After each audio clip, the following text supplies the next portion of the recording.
old-timey Fox logo and music does not prepare you for one of the best sci-fi horror movies of all time. Still though, one of the best sci-fi horror movies of all time, so... reading. Also, its cargo is a refinery processing 20 million tons of mineral ore. I guess they invented the perpetual motion machine between 1979 and whatever year this is. Also, I don't know shit about space, but this is one of the least aerodynamic looking ships I've ever seen. It's like 4 interconnected weebles. Doesn't exactly scream streamlined. Spaceship half designed by Mr. Coffee. And this spaceship door is brought to you by Purina. Who's this door opening for? The cameraman? I have it on good authority that one of these crew members was dreaming of electric sheep. Also, given what we know about Ian Holmes' character later, how was he put under like a regular human, given that he is not one? Man, the Wayland Corporation goes to prestige levels of commitment to the illusion. Turning the lights on full bright before the sleeping even have a goddamn second to wake up and Also, are those Lilu nipple strips of fabric? That's the best way the future space programs can think of to cover female breasts in cryosleep. A f***ing 1-inch strip of cloth. You can put full f***ing diapers on the men's crotches, but lady nipples, don't waste any fabric. Here's a space cat. No explanation, just a space cat. Did he have a cat-sized cryosleep chamber? No f***ing clue. He's just here, right now, on the f***ing dinner table. Deal with it. Futuristic computers allow for super colloquial input queries. Underside of the ship decorated courtesy of one Clark Griswold. Wouldn't you think far future spaceships would be better equipped for landing on strange planets than this movie suggests? One rock f***s everything up. We can't fix it out here anyway, and we need to reroute a couple of these ducts when we say right. Look, we couldn't fix it out here anyway. We gotta reroute all these ducts and... Why is Parker repeating the exact thing he just said 5 seconds ago? If they find what they're looking for out there, that mean we get full shares? Something tells me this guy isn't happy with his shares. I don't know what gives me that impression, other than that's been his entire dialogue for the whole movie. Computer monitors often simply just show ones and zeros to its users. Who even approved of bringing a goddamn kitty cat to space? You, staticky monitor. Are you in cahoots with this movie's suspense or something? This ship's hallway looks like ribs. I should keep going. This is some iconic and amazing visual brilliance. Let's hope no one ever tries to explain it with a backstory movie. Oh, there's a giant alien skeleton. It should be evident by now they responded to a super old, outdated distress call. Yet investigative bullshit still goes on for a while, leading to the contamination of the ship. Let's get the hell out of here. 30 minutes into this nightmare before someone says something sensible. That transmission. Mother's deciphered part of it. It doesn't look like an SOS. It looks like a warning. You mean they decided to land on the planet, walk outside, and investigate before their awesome computer deciphered some of the message? Look, I know they're bound by some stupid space rules to check out signals like this, but couldn't they have waited? I mean, after finding a giant skeleton, how much more effort would you really put into investigating this obviously dead place? The distress signal is obviously old. Move along. Don't go spelunking, for Christ's sake. Leathery objects like eggs or something. Or something. Here's an alien egg sack thing. I'm gonna touch it. While he does react to this thing opening, his reaction isn't a full-speed run in the opposite direction with a girlish scream of terror, which earns him a sin. So we are introduced to the facehugger, which is a scary little bastard. But one question, do these eggs live forever until a host just happens to walk by? How long have these eggs been here for this to be possible? Wait a minute. If we let it in, the ship could be infected. Ripley, this is an order. Open that hatch right now. I'm gonna say bringing the guy with the helmet alien back on the ship was a bad idea. Bad science, bad logic, and obviously it led to several more movies of agony that could have been avoided. And Dallas is the captain, and he's out here, and he makes the least captainy decision any starship captain ever captained. If any asshole can simply open the door from the outside, then why did it appear that Ripley was the only person who could open it? Seems like you'd have protocols in place to avoid like this. These dicks apparently show no fear when it comes to face-hugging aliens. They have no idea what this is, but they observe it with the calm of an ENT checking out little Timmy's sore throat. What the hell is that? A question better served answered while this dude was outside the ship, no? I love the fact that this alien has such an incredible defense mechanism, but how are they able to cut this f***er's skin if it has the power to hold acid blood? These faces see the facehugger is not on Kane's face anymore and just leave the f***ing door open. Even Ripley, who's been the most sensible person on the ship thus far, decides, f*** it, this door to the entire ship can just stay open. We need the light from outside, because there's clearly no lights in here for some reason. This guy falls from some sort of compartment in the ceiling, and apparently just dies right after that. Way to be a jump scare dick in death, dude. Is it just me, or is this thing extremely vaginal looking? H.R. Giger was a mad genius, and sinful as hell. Hey, we think this thing we're 100% unfamiliar with is dead, even though it's face-hugged our friend and bled acid. Let's cut it open and tinker with it. By the way, no need for surgical masks, guys. I mean, it's a dead alien, so what's the worst that could happen? Also, let's get right to the alien autopsy before checking Kane's status, shall we? Dallas, I think you should come and see Kane. You should come take a look at this cliche. Has his condition changed? It's simpler if you just come and see him. Bald-faced lie. If you can't explain his condition in less time than it takes Dallas to get down there, then you're broken and in need of serious repair, even though no one knows you're an android yet. Terrific. Next silly question. Oh, he's awake and doing fine, eh? You're right. There's no way to communicate that over a radio. Dallas did indeed 100% absolutely need to see this to get the point. So Kane is all better now. I guess we won't perform any x-rays or tests or anything. Alien species have no purpose other than being assholes, so everything should be a-okay. Even if Ash knows about the alien and isn't telling anybody, it's amazing Ripley hasn't demanded to see proof of his health already. This is iconic as shit. And even better, the cast didn't know what was going to happen either. Me, this is great. Anybody want to say anything? Oh, gee, yeah, I'll say something. Here lies the body of a guy that could have been left to die an hour ago on an alien planet, and probably should have been. But because we didn't let that happen, now all of us are at risk. Rest in peace, guy who stupidly touched an alien egg sac like a dill hole. It's gonna be the cat. Gonna be the cat. It's gonna be what did I tell you? Also, Trevor! But also, how the f*** did the cat even get in here? All right, you get him, we'll go on. But be sure to find the cat by yourself, because we have lots of not dying to do. I love how they basically sent the creepiest asshole on this ship to go find the cat, as opposed to Ripley, who has already demonstrated a bond with the feline. Whatever, we need to kill someone and Ripley is the hero, so it is what it is. Holy shit.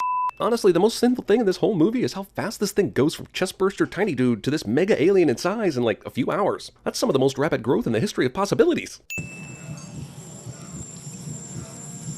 Alien species evolved to make humans think of sex organs just before getting killed. Mondays, am I right? Whatever it was big. Wait, you saw the alien? Where was that scene? I thought you and Ripley were just hanging back with your alien detecting device letting Brett die. It's big. Kane's son. Well, Kane died, and this thing popped out of him, yes, but I don't think anyone benefits from language suggesting they're blood relatives. What are you, an android?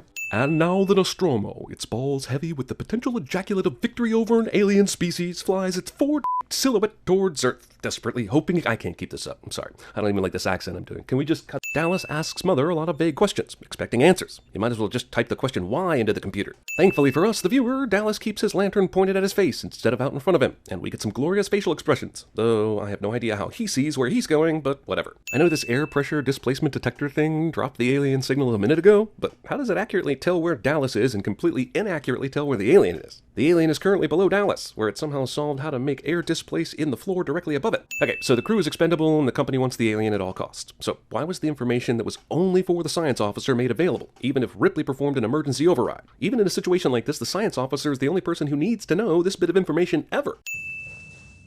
Maybe this android motherfucker moved silently. Maybe. But the door would still have to have opened for him to get in here, and she would definitely have heard that so you, movie. When an android finally reveals its evil nature, the dramatic weight causes white fluid to escape from its head. I could just crush her skull, but I will pick the rolled up magazine for suffocation purposes technique. The android medical officer is able to fight off 3 able-bodied humans for a brief time, which seems excessive. The obvious makeup head transitions to an actual human head between cuts. Even though it came out 5 years before The Terminator, it's way better than that movie managed. But it's still an unusual transition. So now we're at the revealing stage of this movie's plot. And I'm just wondering, if the company wants an alien at all costs, why not send qualified personnel out on these missions? Why send a ship that's hauling an ore refinery? Why not put several androids on this ship? Okay, so maybe the movie is saying this ship just happened to find the signal the company was looking for, and in the event of an alien sighting, go get the alien. But that doesn't explain why they make their crews so ill-prepared to handle one should they run into it. The chances of them bringing back a viable organism are super low in this situation. Android turns into Ronald Reagan after a punching. Jones? Is she going back for the cat? Seriously? No one loves cats more than me, and this is some stupid-ass sentimental bullshit right here. Jones? Yep, she's seriously way far away from her post right now, chasing down a possible cat. I mean, how fired are all these people? And how does this bastard cat manage to make it through all these areas of the ship with the doors closed? And I'm pretty sure this asshole's walking up and down ladders too. Not only does he want to kill them, but he seems to want to kill this one anally. Why would you run full speed toward the screaming and alien carnage, rather than cutting off the bridge you were safely on from all access points? Movie drama? I'm gonna go with movie drama. I'm having a hard time figuring out what a pranic lift is, or what a particle beam abhort is, or what a Padme is outside the realm of the Star Wars prequels, in a year when The Empire Strikes Back wasn't even a thing yet. So this panel is total bullshit is what I'm saying. Decades before she'd helped set off a self-destruct weapon for comedy's sake in Galaxy Quest, Sigourney Weaver was setting off self-destruct weapons in movies for the purpose of story. Either pushing these futuristic handles actually speeds up their descent, or else the movie is relying on some pretty cliche means of conveying how desperate its main character is. Jones. The cat survived the alien, which is weird because 4 seasons of Alf told me that that was their favorite food. Oh, so the cat goes in the hibernation chamber too. It's amazing they have the technology to correctly slow down the metabolism of both humans and cats in the same chamber at the same time, which is how it supposedly went down at the beginning of the movie. Yes, there's still an alien fight left, but it absolutely must wait until she's in her underwear. Duh. Also, guys, there's no such thing as subtle exploitation. How the hell did this thing get on board? And if so, why didn't it kill Ripley before she took off? Or is this movie saying the alien crawled through a duct of some sort while she flew away from the main ship? This has always puzzled me when it comes to the before and after. If before, she should be dead. If after, I don't see how the alien got inside. It's Alien 22. That engine burst really totally killed that alien, but also put you on a direct course for the restaurant at the end of the universe, so... Wow, Ripley's ship has been out in space for 57 years, but it looks like she's aged 7 years. Well, nobody said hypersleep was perfect. What gave these guys any indication that the air in here is breathable? Certainly nothing since they walked in here, and if so, why wear the masks at all? Jonesy, come here. Listen, I'm glad the cat ends up being okay. Having said that, shouldn't the hypersleep settings be completely different for different species? Did the cat not age either? How long was I out there? Has no one discussed this with you yet? Dream's position. You had drifted right through the core systems, and it's really just blind luck that a deep salvage team found you when they did. How the f*** did she drift through the core systems without anyone knowing? In the previous movie, Ripley thought she'd be picked up within 6 weeks or so, but she then scooted through those core systems like Sue f***ing Storm. It's 1 in 1,000, really. Actually, it's a ton more than 1 in 1,000. The odds are astronomical that Ripley's ship was found. Space is like really, really big. I mean, you may think it's a long way to the chemist, but that's just peanuts to space. Listen, and so on. Movie takes the awesome scene from the first one and turns it into a silly gotcha dream sequence. But I guess all that exposition about her being asleep for 57 years and stand-up comedian Paul Reiser being in this movie still holds, despite the last part being a dream. Sneaky. You get to have a scary moment, pretend to kill your main star, and give the audience useful information. Where did the company get file photos like this? Wouldn't you have something more official than what looks like stills from the first movie? I don't understand this. We have been here for 3.5 hours. Now, how many different ways do you want me to tell the same story? This is likely what the writers of the next 14 Transformers movies said to Michael Bay when they were locked in the Bastille under his mansion. Why don't you just check out LV-426? Because I don't have to. There have been people there for over 20 years, and they never complained about any hostile organism. And I neglected to tell you this extremely important detail until you confronted me after the meeting. Wow, future business cards are ridiculously inefficient. Why is it easier to give people a plastic card that contacts you directly than a paper card that has your number? You're going out there to destroy them.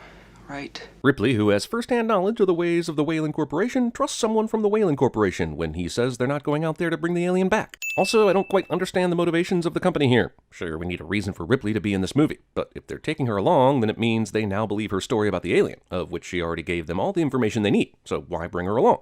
And you little shithead, you're staying here. Who's gonna take care of him? Is she the wheelchair dog owner from Secret Life of Pets? Wait, why is Bishop on the manifest? Androids shouldn't need hypersleep, right? Really makes you wonder why none of these guys have an epic case of morningwood.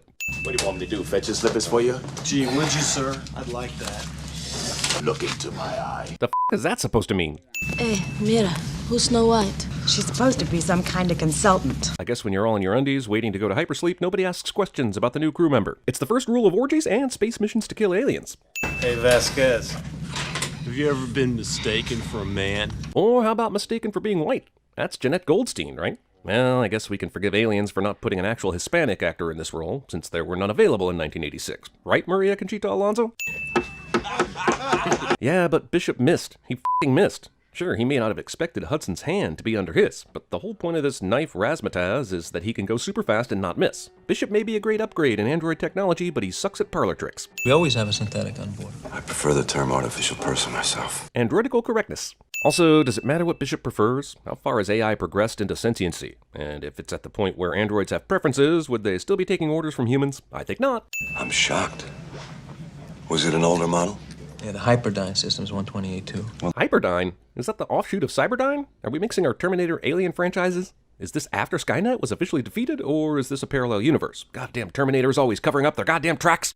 Well, that explains it, and the U2s always were a bit twitchy. Yeah, but Ash was specifically ordered to get the specimen back to the base, so there was nothing wrong with its behavior or programming. There was something wrong with the asshole who told it to force a f***ing magazine down Ripley's throat. I'm sorry we didn't have time to brief you people before we left Gateway. I'll buy they didn't have time to brief the Marines before they left, but they had plenty of time between Gateway and now. Why not shorten the hypersleep cycle by at least an hour on the front end and brief them then? It's not like it would dissuade anyone from the mission. They're already on board. I only need to know one thing. where they are. Joe Vasquez, kick ass. This is the James Cameronization of the Alien franchise, to bring in a bunch of grunts and action this movie up. But the ulterior motive of the mission is to bring some back. So why'd they hire the killingest bunch of motherfuckers they could find? Somebody said alien. She thought they said illegal alien and signed up. That's racist, although it is kind of funny that this is a true story that made it into the script, because Jeanette Goldstein actually thought the movie was going to be about illegal aliens when she auditioned. I'm not quite sure how that translates into her playing a different race, but hey, a joke's a joke, yo. How do I get out of this chicken outfit? The producers of this movie took one look at Weird Science and said, hey, Bill, for this movie, don't change a thing. Assholes and elbows. Hudson, come here. Come here. Movie transition. Ship is moving through space. Passage of time. I'm taking a sin off of these f***ing mech suits, man. These things are 1,000,000 times better looking than what we see in the third Matrix movie, and that was 17 years later. Where you want it? Bay 12, please. These dudes seem incredibly impressed that Ripley can manipulate the mech loader, but this is well into the future. Isn't this like being able to operate a modern-day forklift? All right, I want combat seating. You know your places. Combat seating? Is that a thing? Does that mean there's a totally different non-combat seating? Or a casual Friday seating I wasn't aware of? Every time I watch this movie, I'm perplexed as to why these heavily armed Marines let these two unarmed civilians tag along. Okay, Ripley has experience and a paramilitary background, but Burke? That little chicken is an executive. That's like taking Elon Musk to the center of a fucking firefight. Ready to get it on. There's no doubt during the soldiers grab their weapons and board the spaceship scene that they had to stop filming for several days due to James Cameron's tech boners, which are known to last hours and even years. Damn, couldn't they clean the windshield off a little for her? United Airlines. Drake, check your camera. There seems to be a malfunction.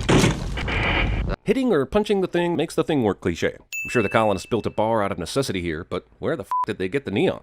And is that even necessary? There are only 60 families here max. I bet they probably all know where the alcohol is served. All right, Hicks, Hudson, use your motion trackers.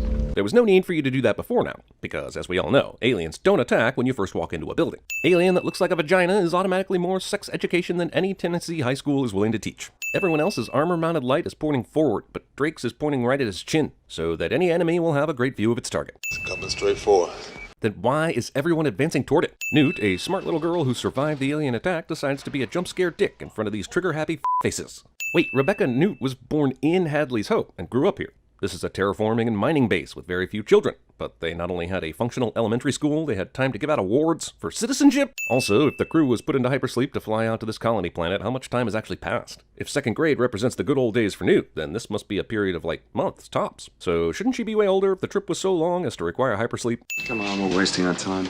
Yeah, there's no reason to continue to try to get information from what looks like the sole survivor of a xenomorph attack, right? Personal data transmitters. Every colonist had one surgically implanted. They're within 20 clicks. We'll read it out here. Once again, something that would have been useful to do immediately after they landed. Newt, look at me.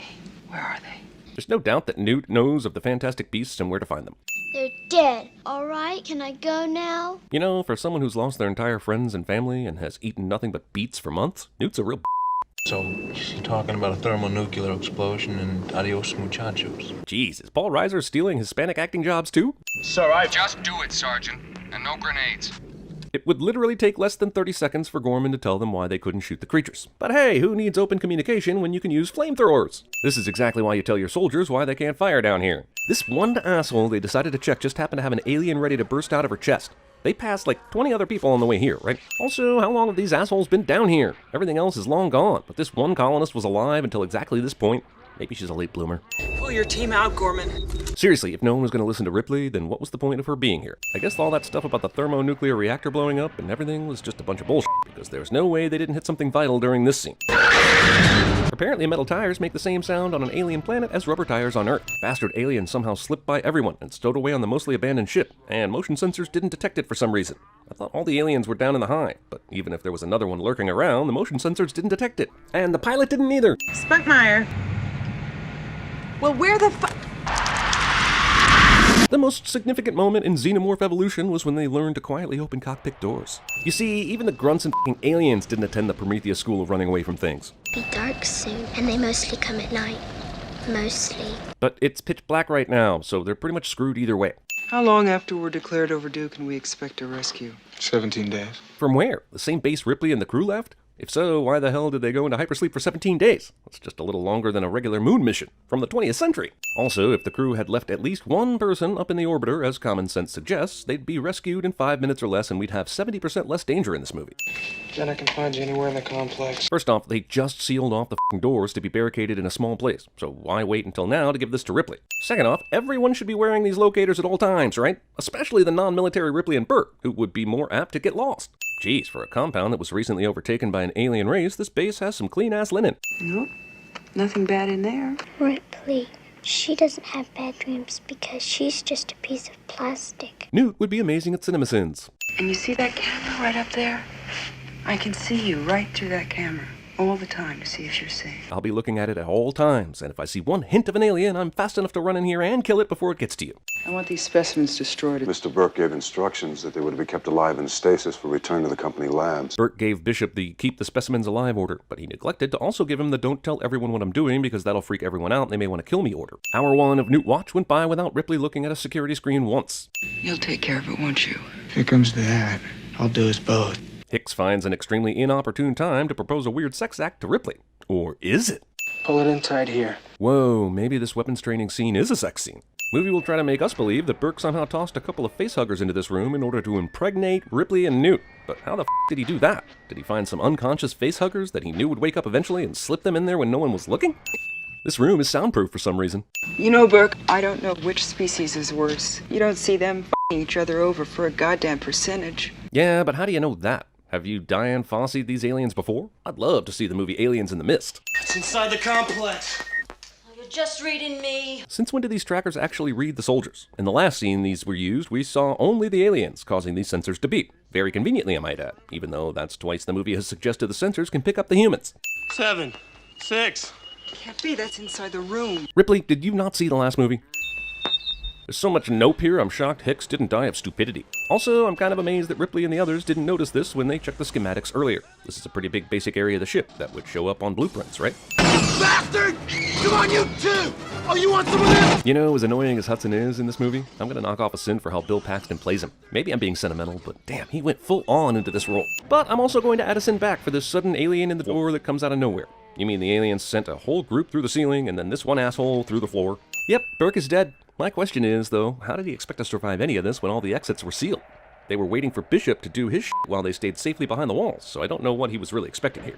Which way is it to the landing field from here? This way. I know Newt's been crawling through these tunnels for a long time, but how the f*** did she keep track of where the landing field was during her crawling experiences? Dental drill screaming. As amazing as these aliens are at finding people wherever they may be, it's insane they didn't find Newt's hideaway from earlier in the movie before Ripley did. Not that an alien really needs the element of surprise in this situation, but why not just drag Newt underwater before announcing its presence? She's alive! She's alive! Every other asshole that's been attacked by these aliens is super f***ing dead, but Ripley immediately assumes Newt survived this. Also, Ripley's readout showed several xenomorphs directly coming at them, but only one kidnaps Newt, so I'm guessing the rest of them just took a smoke break or something. While Ripley prepares for battle, Hicks casually does a speedball to chill out after a hard day.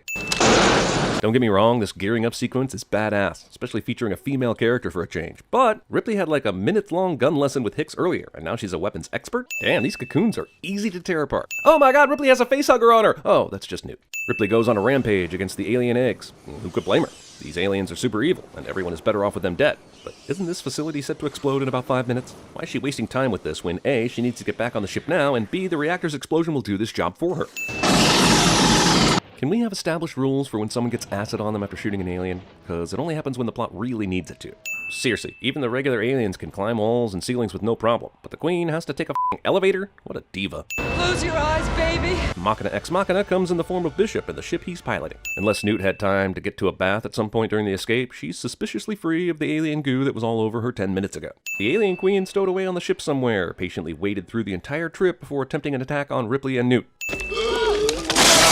Back in college, I watched this movie in pop culture class. Yes, I got actual credit for studying pop culture. Isn't life awesome? Anyway, we were told to look for any kind of symbolism in the movie, and in this scene, 2 people in unison yelled, "Queen takes Bishop," and it was annoyingly clever or cleverly annoying, depending on your point of view. I'm really sorry and glad to share that with you today in this video, Sins viewers. Not only is it doubtful that the Queen had time to get on the dropship, it is impossible that she would secretly fit where the landing gear usually goes. Also, this is a f***ing great scare, but why spend all this time cutting Bishop in half? He's posed 0 threats to the aliens this whole movie, and now she's completely given up the element of surprise. Get away from her, you bitch! Thankfully, Ripley toiled in that menial shipping stocking job at the base, so she could probably kung fu the out of this mech loader. Believe it or not, Ripley is in yet another airlock situation with an alien. It's really the only way to dispose of the final baddie. Damn it, I thought in space no one could hear you scream. No, Bishop looks like he's just been through the worst and most dangerous porn ever filmed. Damn it, Fox, it's 2020. Why are you still named after the 20th century?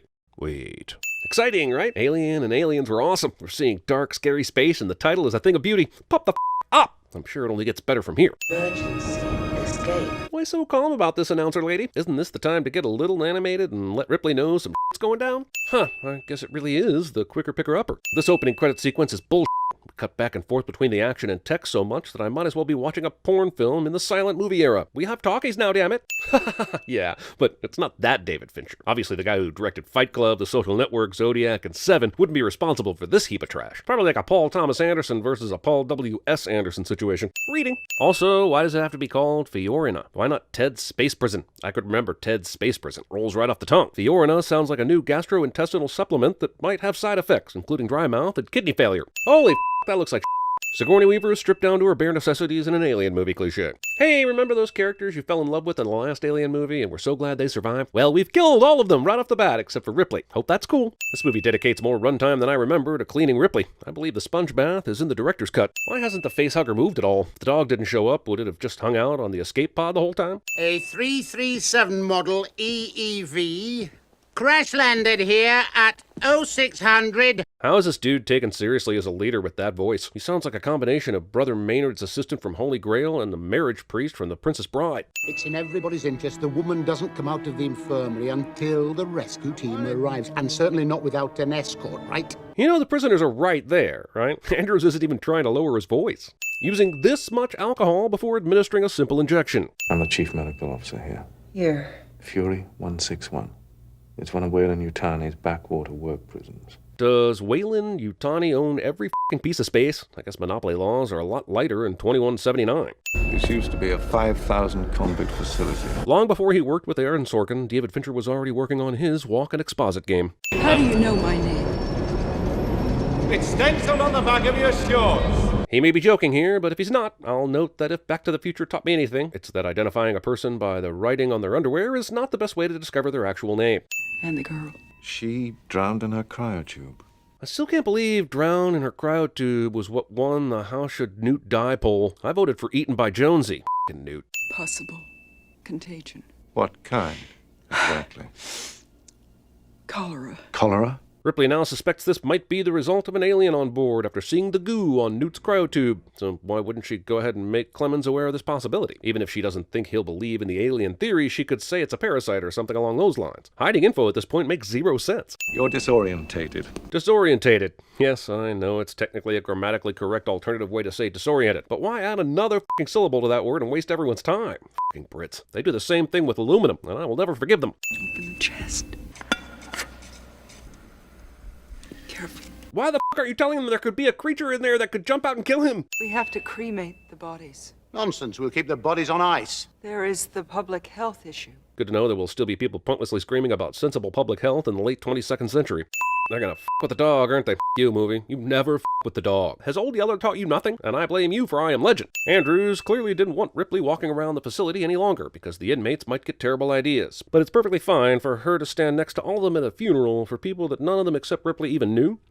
Their bodies have been taken from the shadow of our nights. Typical preacher. Gets lazy with the eulogy and just starts misquoting Pat Benatar songs. He could have at least gone with Invincible or Hell is for Children. The crossfade got out of control for this shot. It's a funeral, not a William Shatner performance, damn it. Nothing's certain. Sure, nothing's certain, except that this franchise continues to exist, even though the last 4 movies have been charitably described as disappointment. That last one was a couple's retreat, for f***'s sake. There's always a new life, a new beginning. Literalism. I guess just like human babies, the aliens will all differ in size when they're born, but holy that is a huge alien. There's no way a dog that size was harboring that monstrosity for any amount of time. And when we see the dog's body, it emerged from a single hole. G.I. Ripley. I tell you, it's weird. The only one to survive that crash was a woman.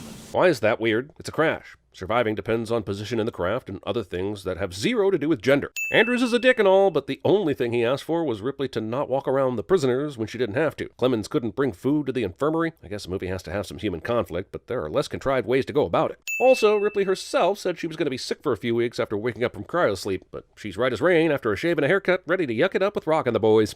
You see, we've got a good place to wait here. And until now, no temptation. So before now, there's been no temptation? Because there are also thieves and murderers to go along with the rapists. And no one has been tempted to murder anyone or steal anything? No one? How do you like your new haircut? It's okay. Vanity. Definitely my favorite sin. You're attracted to me. In what way? In that way. Damn it, no, it's lust. I forgot about lust. Lust is definitely my favorite sin. Yes, even if it involves the bad guy from Last Action Hero in Zool. What are you doing there? I know the lighting isn't the best. Hell, I'd say that about this entire movie, but come on, man. How would Thomas possibly mistake this big-ass xenomorph for his f***ing dog? Did she just feel a disturbance in the force? I really appreciate your affections, but I am aware that they deflected my question. Jesus Christ, when did this Alien movie turn into Red Shoe Diaries? I know Clemens is a suave cat, but has Ripley ever been this horned up in the franchise? Hell, she could have f***ed Michael Biehn in the last movie. A much better catch. You're spoiling the mood. Well, this movie has had one mood the entire time, and it's well past its expiration date, but I think the only way to spoil the mood would be if someone cracked even a partial smile, and that ain't gonna happen anytime soon with these depressing assholes. Death was instantaneous. No I take it he was pulled into the fan. You think? But seriously, how has this not happened before, given how close you have to be to the fan to do this job? God damn it, stop touching weird with your bare f***ing hands! Even the inmates use gloves, you dick! You're a f***ing doctor! You know, wandering around without an escort is really going to piss Superintendent Andrews off. Maybe Clemens should have spoken up about that when she had to go fend for herself in the cafeteria. I can point you in the right direction. I can't join you. I have a previous engagement. Is it just me, or does Charles Dance deliver his lines about 35% too dramatically for this movie? How would you like me to explain your sordid history to your newfound friend? Blocking. Good thing they chucked Bishop on the trash heap with his hands sticking straight up for easy identification. Oh goody, 40 minutes in and we haven't had a single decent alien sequence, but we're getting an attempted rape scene. This movie is fun.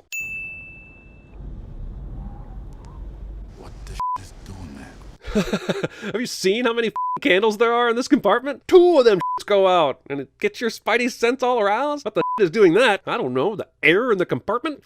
Also, is this saying the xenomorph is blowing these things out like a birthday cake? I guess he was born today, but that's some incredible lung capacity for an infant. This works. This asshole didn't see this until just now. You know what would make this actually creepy? If I had any clue where they are right now, or where the other dude got aliened, or where any of these tunnels lead. This movie has zero sense of space. Man, this xenomorph is sneaky as balls. What was it doing? Hiding in a ninja stance on the ceiling pipes, ready to pounce after these buttholes were good and scared? Aren't these things fast and strong? Do they need to employ stealth tactics? Was there an alien on board? If there was an alien on board, they really should have made one of those cheesy yellow decals and slapped it on the escape ship. Is it on the Sulaco, or did it come with us in the EV? It was with us all the way. If he can detect that now, why couldn't they detect that then? Seems like that would have been a super important thing to check for before departing the place where you were attacked by a swarm of aliens. What about bogs and rain? Dude, I know we're not socially distancing at this point, but is it necessary to get this tight to have this conversation? I'd like to talk to him about this dragon. It's a dragon. If they're talking about dragons, shouldn't Clemens be more interested in asking the questions? Let me see if I have this correct, Lieutenant. It's an 8-foot creature of some kind with acid for blood, and it arrived on your spaceship. Smarmy asshole in charge, smarmily and immediately dismisses obvious threat that will eventually kill him directly cliché. Then we're f***ed. No, you're Dude, that was like 20 movie minutes ago. Try to keep up. Perhaps I should give you one of my special cocktails. Damn it, wasn't anyone paying attention when they got it on earlier? You know, while Clemens was playing footsie and drinking tea with Ripley, don't you think he could have paused at least briefly to wipe the massive amount of blood off Walter's face? You're gonna die too? What is it about psychotic patience that provokes filmmakers to always tell the protagonists they're going to die? I was considered to be most promising, a man with a future. Extraterrestrial skip! Earlier, this motherfucker used a ridiculous amount of alcohol to clean the injection site, but now, even though Ripley's been through a scrap heap, an assault attempt, and dealt with bishop goo, he's just ramming that in with impunity? They didn't hear it walk in at all? Is that asshole wearing ballet slippers or something? This image is so closely associated with this movie, I'm going to award it an honorary roll credits. We find out later why the alien didn't kill Ripley, but why did it let Rapey McRaperson in the straitjacket live? Pull this woman back to the infirmary! Not only is Andrews in perfect alien attack from the ceiling placement in the cafeteria, the alien knows exactly when to come down for perfect dramatic timing. Get this alien a contract quickly before Universal snags it for whatever movie they're making to rip off this one. I know this xenomorph is young, but someone should really let it know that it's an embarrassingly messy eater. That's probably the best part of the movie. So you'd think I'd remove a sin, but I reiterate, this is probably the best part of the movie. Oh man, they made this poor asshole mop up leftover Andrews and put up all these chairs by himself. How is this important? What do we do now? Who's in charge? The answer to this question has always been and always will be Charles. Charles is in charge. Nothing much works here. Movie predicts its own critical response with a line of actual dialogue. It's clean as a whistle inside. This is the only way, in or out. That's right. So where'd the other inmates go? I thought they were super hard to learn the plan, but once they actually start the planning, they pieced out. It's almost like everyone involved in this thing lost interest around the 1 hour mark. Why should we put our ass on the line for you? The characters in this movie have amazing cases of selective amnesia. Just 3 minutes ago, Rock was asking Ripley if she could lead them against the alien, and now he's manufacturing conflict right before the plan is enacted. Why? Seriously, why is this movie? This is a less essential alien movie than Covenant, and I shudder to even say that. It's like a lion, sticks close to the zebras. But I learned on the historically accurate Jungle Cruise at Disneyland that the lions are always just protecting the sleeping zebras. And now I'm wondering what other lies Skipper Chet told me. Maybe the longest river in the world doesn't really go on for miles and miles and miles. Why, Chet? Why? There's definitely something in here with us. And it's nice enough to wait till you can set all your traps up before attacking. These aliens have gotten way more considerate by the third film. They're doing stuff, planning things, liquids and solids and me. I have no f***ing clue what's happening in this montage. Just move along to the xenomorph beating ass and Ripley having her Terminator 2 moment, will ya? Get down! Everyone survives this. I mean, I think everyone does. It's so hard to see in this movie that as long as I see Ripley and Dylan, I assume everyone else is alive. How does all this on the EEV still work? They sure as hell wouldn't be able to fix anything at the facility since 85 said earlier, We've got a lot of technology, no way to fix it. It's real fuzzy. Hit enhancement. hey man, if there's going to be a zoom and enhance cliche up in this franchise, it should be the movie that was directed by the guy that did Blade Runner. Also, I'm watching a goddamn ultrasound in real time. At what should be the climax of the movie. It has a lot of flaws, but the most glaring one is how boring it is. Apparently the enhancement didn't work, since it still looks like we're watching blurred porn on a hotel TV from 1988. I've heard in a lot of writers' rooms they have a list on a wall that details all of the things they refuse to do on their television show or movie. There should have been one for this movie. And number 1 on that list should have been, do not f***ing have Ripley be impregnated with a f***ing alien. Considering these outside shots look so shitty, I can't figure out why they ever cut to them. They add 0 to the story. Every single exterior shot looks like Jason X took a shit all over Space Quest 4. Maybe I'll go find it. See how smart it is. Don't you get the feeling that Sigourney Weaver wants this movie to be over as much as we all do in the audience? Me waiting to see the 3 little dots come up on the iPhone whenever I text someone. Don't be afraid. I'm part of the family. Cajoling your alien. At least that's what I called it when I was in middle school and my mom told me it was definitely a sin. Man, why do all these alien movies have to be so freaking moist? I have one inside of me. It's a queen, an egg layer. How the did Ripley see that level of detail from that fuzzy-ass picture? That looked like the background of a Spike Jonze music video from the 90s. There is not a single person watching this movie thinking that Dylan is going to kill Ripley here. So this scene has no suspense no matter how high you turn up that score. This scene is a prison cell of lies. You're not a believer. You're a company man. It really feels like 90% of this movie is characters arguing about killing the alien, and 3% is spent actually trying to kill the alien.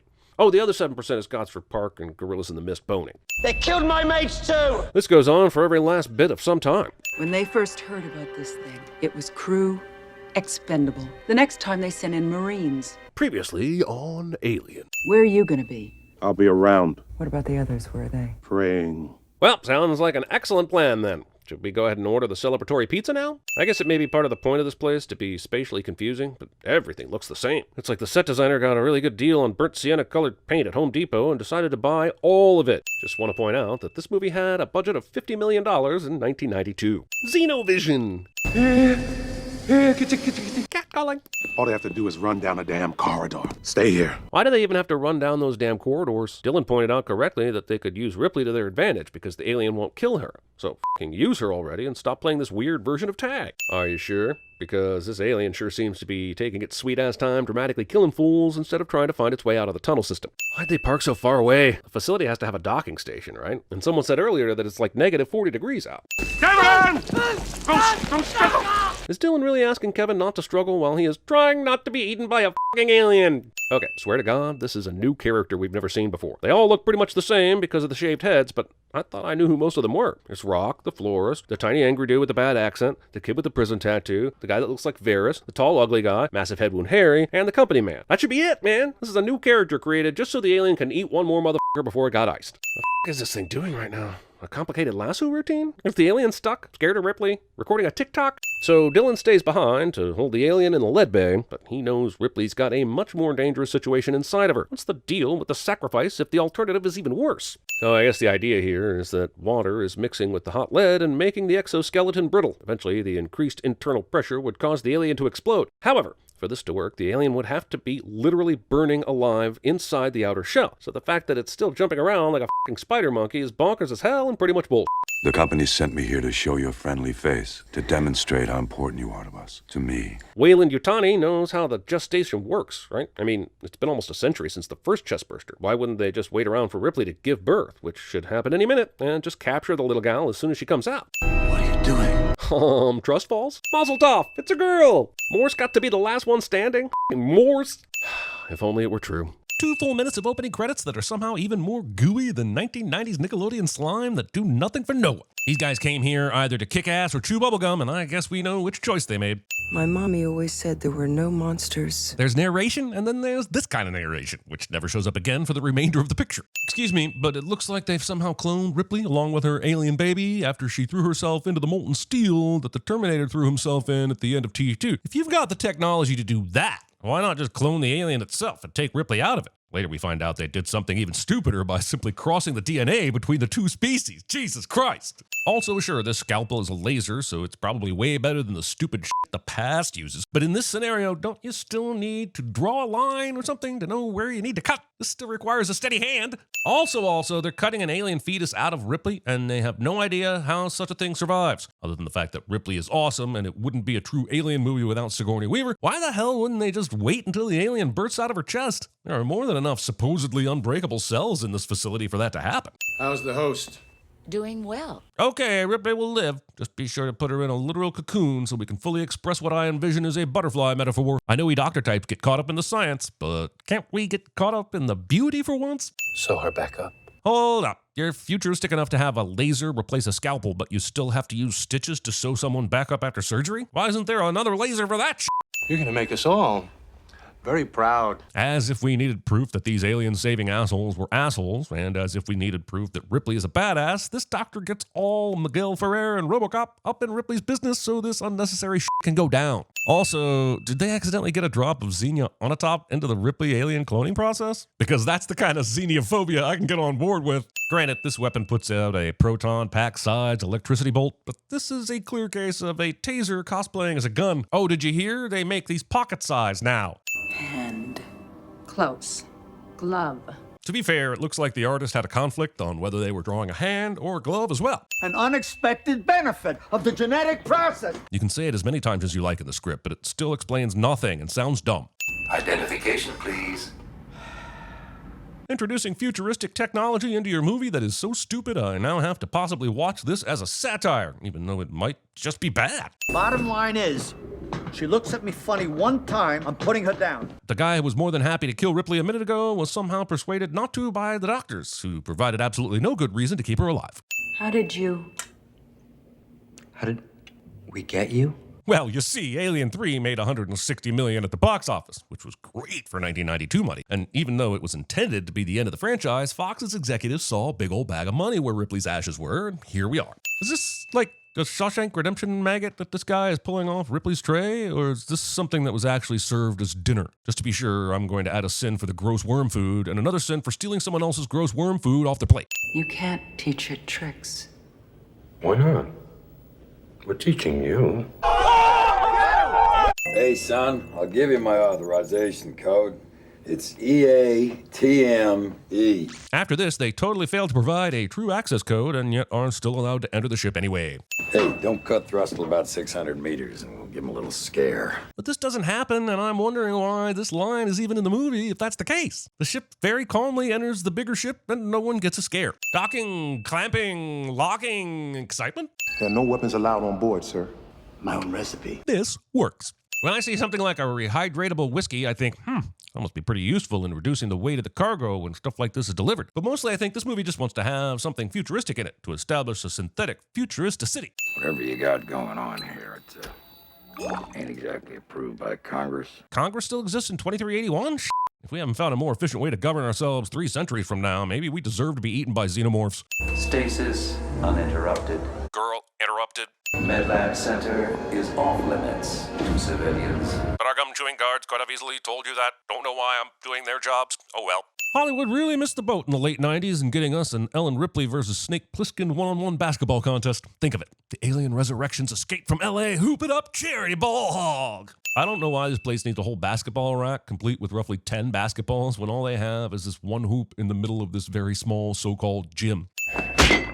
Why the hell are these space pirates even allowed to see Ripley? Like, I know the alien is the main attraction, but they have plans for Ripley too. The military just lets these fuckers play around with her. Draymond Green. Something of a predator, isn't she? Well, no, not until you guys install the armor, the rad weapons belt, and the heat vision that can't see a muddy Arnold Schwarzenegger on her. Jesus Christ, whoever typed up this description really went wild with the ends on ornately and guaranteed. If home shopping networks still exist in 2381, maybe we do deserve to be eaten by xenomorphs. Mainly, I'm just wondering why the USM didn't bother to light the alien's room at all. You're trying to observe the alien, correct? Why so dark? And why didn't you give her any cable TV? Alien versus Chucky, Antebellum. Monster fuckers. Given the chance to show either excitement or boredom, movie chooses boredom. Please try again. This father figure was able to see Call and Christy trying to go into the medical lab earlier and told them they were not authorized. But for some reason, father can't see unauthorized people here and goes with the breath ID bullshit. Thank you, General Perez. Did she carry around a liquefied breath from General Perez? Or are these sensors that easy to fool? This futuristic lockpicking is even dumber than the Empire using the exact same data port in every single base and ship so rebel droids can hack in to help the heroes go where the script tells them. They've taken it out of you. At this point, we know that Call knows pretty much everything about this facility, so it's pretty unbelievable that she didn't know they already took the alien out of Ripley. Yeah, let's keep having this conversation in the center of the room where anyone who looks down can see us, instead of moving to the edges out of sight. That's a good plan. You're a thing. A construct. Seeing, as we'll eventually learn, Call is a synthetic being, this tone feels a bit hypocritical. And we sin hypocrisy extra hard around these parts, especially when it's just so the audience won't guess that she's a cyborg right away. The movie established that Christy had these taxi driver guns earlier on, and we saw how lax the weapons inspection was when these guys got here. But this is lax to the point that I don't even know why there was a weapon inspection scene in this movie in the first place. And as far as I am concerned, you all die with her! This guy's performance isn't quite goofy enough to be funny, but it is too goofy to be the right level of serious for an alien movie. Mathematically, it works out to exactly one sin. Christy Happy Gilmore's a bullet that ends up going through this guy's helmet, and could this movie have just told us this was possible before throwing us headfirst into a giant salad of nonsense? Also, if this helmet doesn't stop a single shot, what use is it? There is a serious problem in the mess hall. Calling a gym a mess hall. All these aliens snapping at each other and a bunch of close-ups feels like an intrusive game of hungry hippos. Also, I'm not sure what film school teaches this close-up and shaky cam combo, but I think it needs to be shut down. Even more so than the Prometheus school of running away from things. I find it very hard to believe that these scientists had no idea about the acid blood, which was established way back in the first Alien and would definitely be a known fact about them. Just maybe you guys need to fortify these cells to defend against the acid blood. If those things get loose, it's gonna make the Lacerda plague look like a f***ing square dance. If square dancing still exists in 2381, perhaps we humans deserve to be eaten by xenomorphs. Did this guy not want to enter the lab on the side where the doctors were? I'm pretty sure he has no idea what happened, so why go straight to the place where the aliens were being held? There could still be a bunch of them in here. That was easy. Good luck, soldiers. You might be safe. But if the last 3 movies have taught me anything about escape pods, it's that you've got 50-50 odds of having a sleeping xenomorph facehugger on board or crash landing onto a prison planet in the middle of the most boring script in the franchise. The last guy jumps into the escape pod and for some reason they're not sent on their way immediately, giving time for this alien to jump in there and kill everybody. Earlier, this is what the movie established concerning the escape pods, and while it was confusing as hell, the pod was shot out of the station as soon as the last harness was secure. This grenade roll is lucky as but from this point forward, I have no idea how General Perez knows that A, the grenade went into the pod, and B, that he was successful in blowing up the pod. He's behind a blast door of some sort by the time the pod launches, so he doesn't have a good view of it leaving. Gotta be totally clueless, right?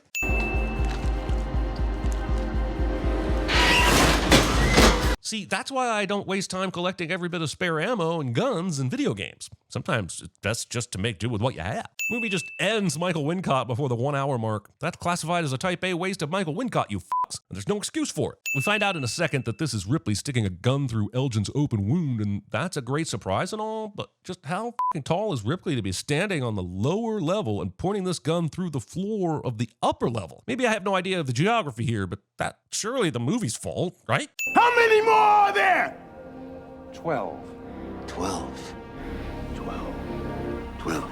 Futuristic movie gets clever and makes up a totally fictional number. 12? How much is 12? It's like 11 or something. She was part of his experiment and she will turn on us in a second. Okay, I get your hesitance, but did she not just blow away an alien a minute ago? I can't believe you did that.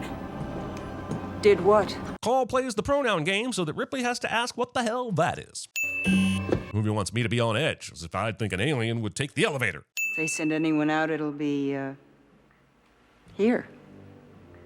Where the meat is. Say what you will about the later Alien movies, but their best feature continues to be Sigourney Weaver. I f***ing love how unhinged she becomes in the later films. Her transition from warrant officer to get away from her, you bitch, to Xeno clone is just so much fun to watch. One cent off for the most badass woman in cinema.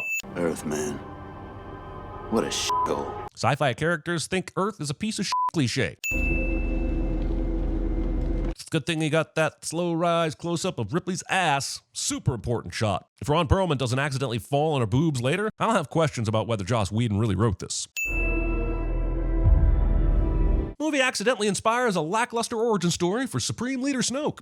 And of course there's one left, Ripley 7, who will undoubtedly represent the movie's extremely obvious please kill me scene, since movies about clones can't go without one. Also, I don't know how this genetic crossing between an alien and Ripley somehow created a full-scale Ripley complete with an alien in her chest. Like, if you're combining DNA, how do you even get that result? The fact that she's number 8 and not, like, number 5 million is truly unbelievable. Ripley's flamethrower doesn't trigger any lab safety measures designed to mitigate possible fires. Are you sure you don't want to add some fire suppression measures in this lab? Don't do it, Ripley.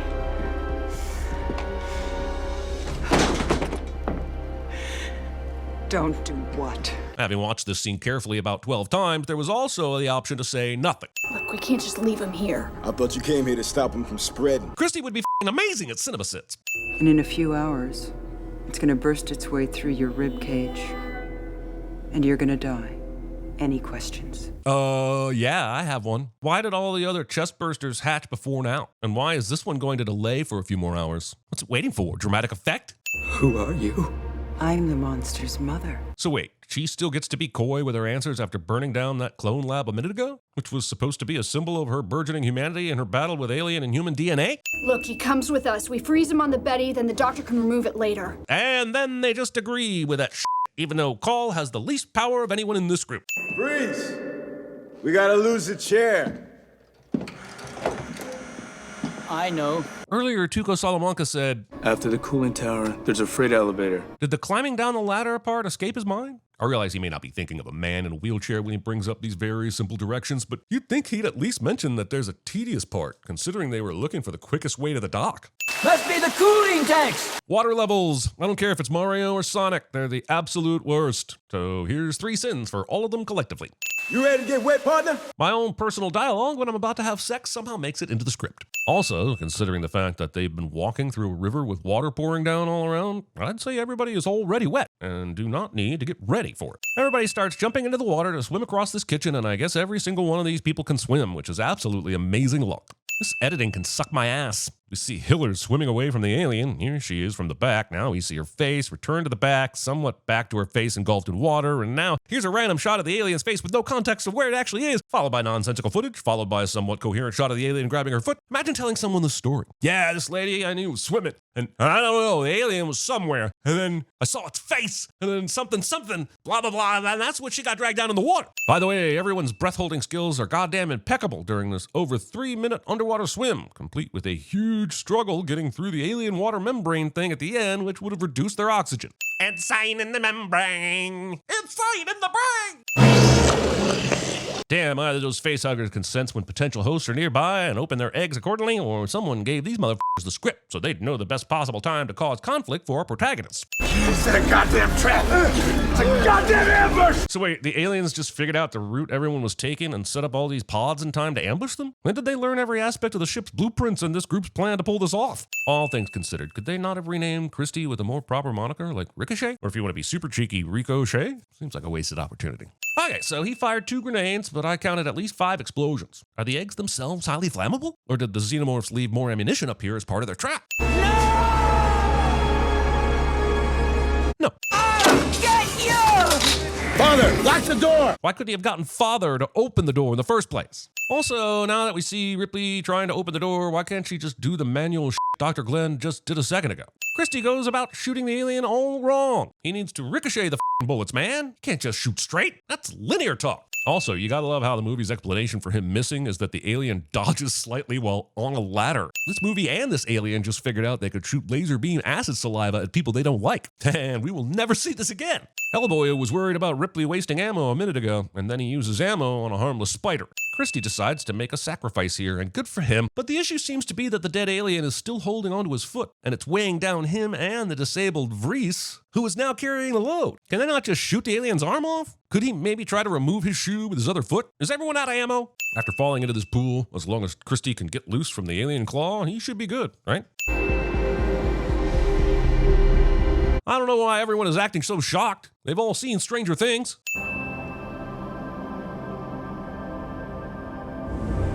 The real reveal here is not that Call survived because she's a cyborg. The reveal is that she survived because she's Winona Ryder. Also, putting your fingers in someone's hole without consent. I should have known.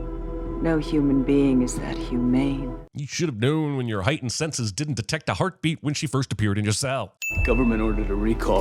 Do we really have to hear the history of this new synthetic technology? Who cares at this point? She's basically Ash and Bishop from the previous movies, and I don't know if we need to get caught up in the .0 part of the conversation. Great. She's a toaster oven. Are toaster ovens still in use in 2381? We saw alcohol earlier reliquefied from a dry cube using a laser. You're going to tell me they don't have an advanced equivalent for warming food up? If we don't, maybe we deserve to be eaten by xenomorphs. You got a socket wrench? Maybe she just needs an oil change. That's interfacist.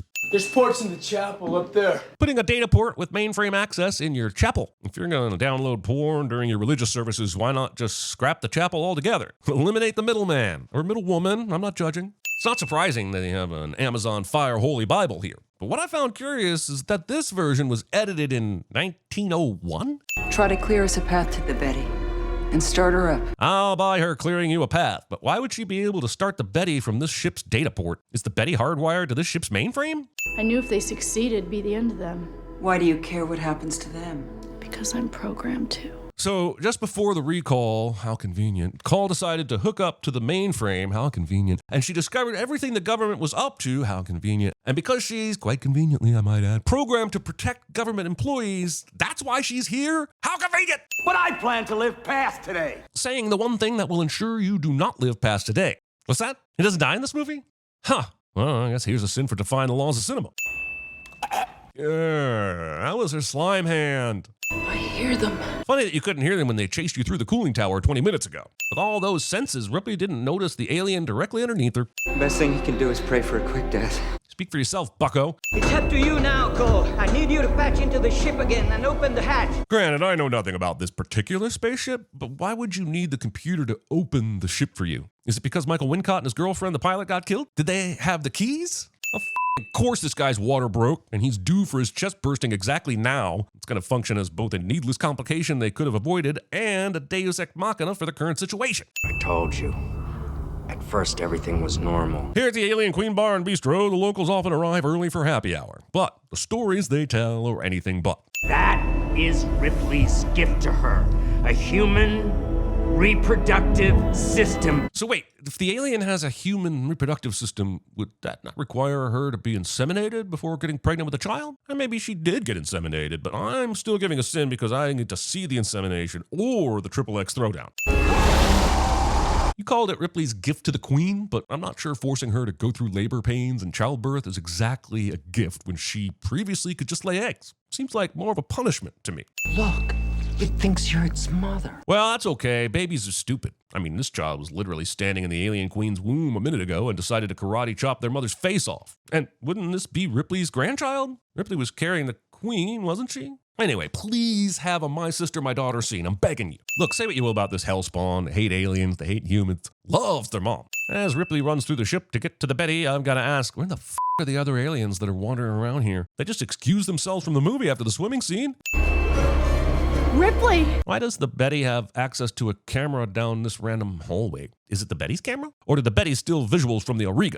Why are we still here? You're probably right, Ripley, but did you not just make a mad dash to the ship hoping it hadn't flown away yet? You can't fly one of these things too, can you? Are you kidding? This piece of shit is even older than I am. So, is that a no? Can or can't you fly it? There's no f***ing way this dickhead made it here. Didn't Ripley have to jump across a huge gap to even get on the ship? How did this f***er make it in time? How did he even know where to go? Also, this suggests Ripley closed the hatch and either didn't make sure it closed all the way just as the alien-human hybrid made a jump for it and made it, or the alien-human hybrid was late and had enough strength to lift the hatch by themselves. Other way, fuck you, movie. Footage of me trying to get one of my cats out from under the sofa somehow makes its way into the movie. Put it down! This is almost like the ending of Friday the 13th Part 2, when Jenny pretends to be Jason's mother. And it works. It's not as egregious as that, because this movie established that the child thinks Ripley is their mother. But mostly I just want to make a Friday the 13th Part 2 in here, so I have no choice. Man, I haven't seen an ending this sad since Marley and Me. 2, 1. Thank you. I like how this movie shows one goddamn alien in some nondescript area of the ship as a reminder of why the ship is crashing to Earth in the first place. Because everyone watching this movie probably forgot there were still others around. Also, why does the ship's computer say thank you at the end of this countdown? Who's that for? The people who decided to stay behind while the ship crashes? The gaping hole that was left behind when Ripley murdered her child makes me wonder how these two survived the heat of re-entry. You saved the Earth. Ripley, please do a check around the ship first before you say that. There are numerous ways that aliens stowed away on this ship while you weren't looking. What happens now? Well, Whedon will write a fifth film. James Cameron will try to make his own, and both will end up being killed by a crossover event. Things will get worse before they get better, Cole. And eventually, the Prometheus school of running away from things will be born. We'll leave the light on for ya. You spelled Alien vs. Predator wrong, movie. You had one job. Also, movie thinks that if it's set in Antarctica, it can get the Thing brownie points, and movie is wrong. Worthless 1904 scene is worthless. The only reason this is here is because the movie knows it won't get to the killing for a long time, so they sacrifice this dude to the audience gods. You gotta love how the AVP wasn't enough, so they spelled out the Alien vs. Predator anyway, as if they were warning viewers who bought tickets to Princess Diaries 2 to find the correct auditorium and watch a movie that sucks slightly less. I get that the date is important, so we know it's been almost 100 years to the day since the opening scene, and the Weyland Corporation equipment puts us right into the alien universe, which is all well and good, but low Earth orbit. What does that tell us? Why is that needed? Why is this added description? Character watches a horror film in a horror film cliche. Taking a phone call while climbing a mountain. So, during her climb up this mountain, she didn't notice a goddamn helicopter flying by and landing? Also, if Maxwell knew what Alexa was in the middle of doing, why couldn't he wait until she got to the top of the mountain to talk to her? Sure, he's not a paleontologist, but this feels like a scene that would fit in a Jurassic Park film. This movie might have come out in 2004, but it is dying to have been released in 1994. Can't wait for the Tarantino dialogue and the B-plot about the 12-year-old kid making it on the roster of an MLB team. I'm bringing in another team. So wait, because Sebastian grabs one handful of dirt from the site and it turns out to be a Pepsi cap from the 1950s, this guy's ready to fire him? I bet the same shit happens when this guy sits down at an Applebee's. I'd like a Coke, please. We serve Pepsi here, sir.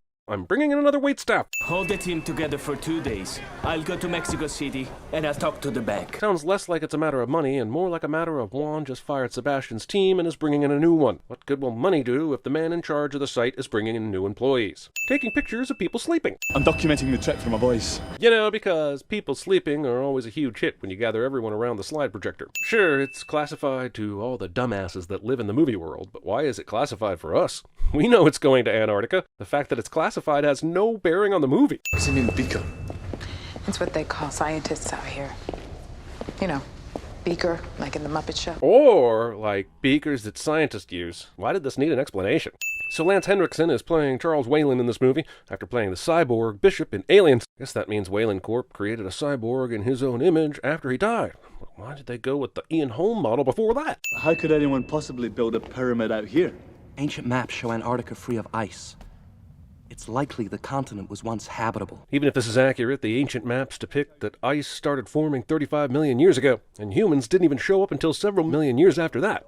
Maybe I wasn't clear.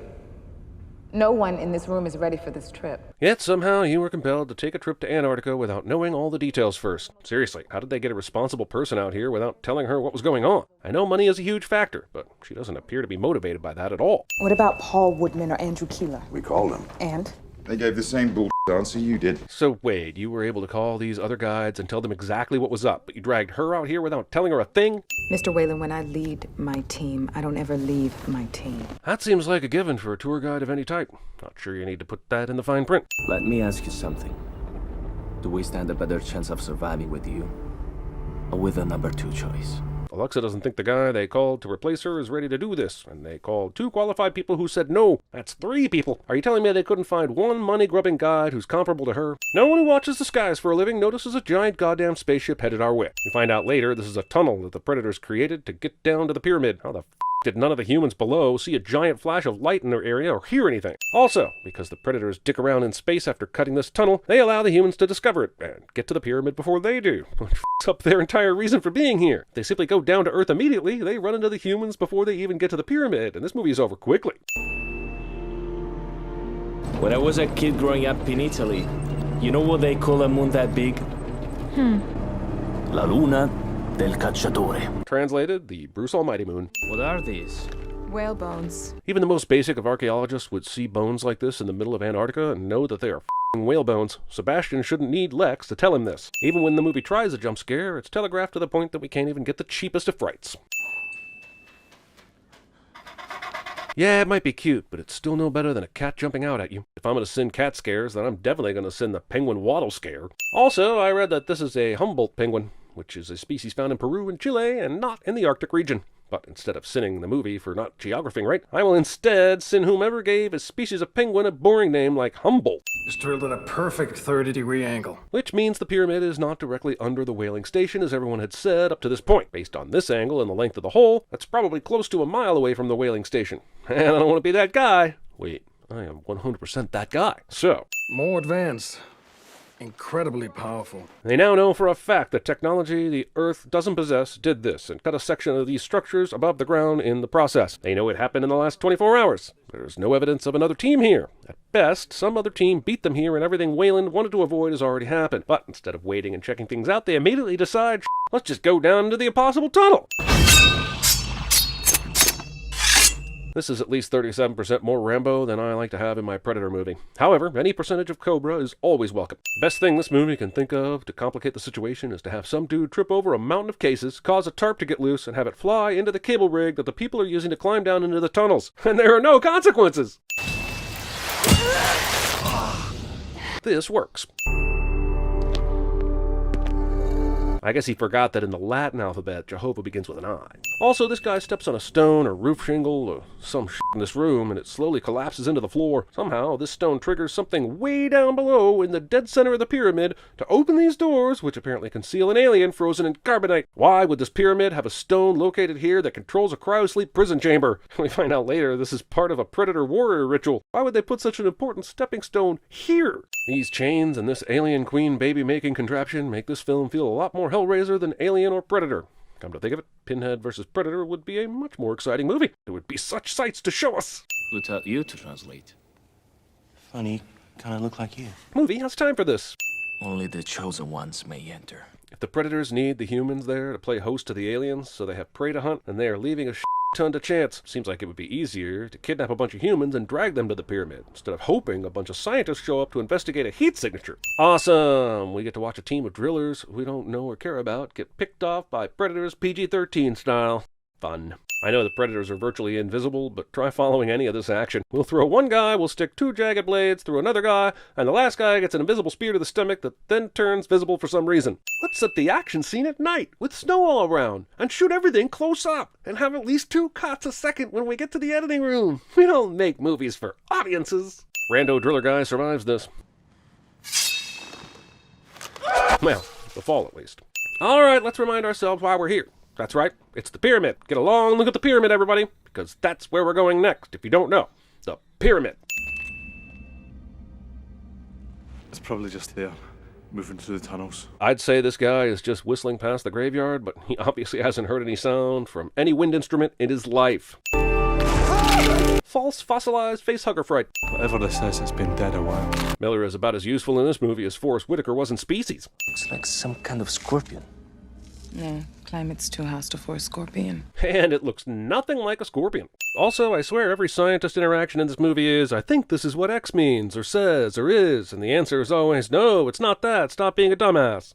This should be directly below the sacrificial chamber. You know, just in case you didn't notice the glow stick that Max threw down here a minute ago. This is the long count. This is the Aztec calendar. Look, if you're gonna say like the long count, then I'm gonna look up like the long count. And Sebastian says this is part of the Aztec calendar, but it's actually part of the Mayan calendar, and Mayans aren't one of the 3 cultures who built this pyramid. 10/10/2004. You sure this is gonna work? What exactly are the stakes if it doesn't? You only ask a question in this manner if somebody's doing something that could backfire, and if that's what you're worried about, then that's the question you need to ask. It's a good thing we brought the experts. Well, yeah, it is a good thing. Because this is like finding Moses' DVD collection. Yeah, but that discovery wasn't all that exciting. It was like 3 copies of Evan Almighty and 1 copy of Hard Bodies 2. And actually, 2 of the Evan Almighty cases just had Hard Bodies 2 discs in them. What do you want to do with these, Mr. Wayland? Take them. We'll run further tests up on the surface. No! No! Where the were you this whole time, dude? Did you just now realize that taking these weapons might be bad? Wouldn't you maybe tell everybody that up front? I know this is supposed to be scary, but it's one hello my baby from being sillier than the alien scene in Spaceballs. This movie manages to make Predator Vision look like someone playing GoldenEye on TV with only the red tube functioning. Damn, aliens don't take any time to burst through a chest anymore, do they? This pyramid is so f***ing cool to look at. Imagine this set in a good movie. Predator whips out a bladed noose for some reason when they have plenty of better weapons at their disposal. Do they think that this kill will be stealth enough to kill the rest of the crew like Gary Cooper did in Sergeant York? The pyramid's shifting again! It's almost like the movie's saving us. What did we do to deserve this? The Aztec calendar was metric, based on multiples of 10. I'm guessing that the pyramid reconfigures every 10 minutes. The Aztec calendar is actually based on 2 cycles. One is a 365-day cycle, which knocks off 5 of the days for whatever reason, leaving it in 20 multiples of 18. The other cycle is for 260 days, which is signified by the number between 1 and 13. So 10 could be one of them, but it's not the only multiple that is possible. Oh, and the Aztecs didn't use the metric system. Awesome! Multiple tunnels with the possibility of aliens around every corner. That suspenseful schematic worked out so well in Alien 3. Touching whatever this is. Whenever you introduce secret rooms and a structure that reconfigures every 10 minutes, it's basically the screenwriter saying, we want to do a lot of weird shit on a whim, and we don't want anyone to ask questions about it.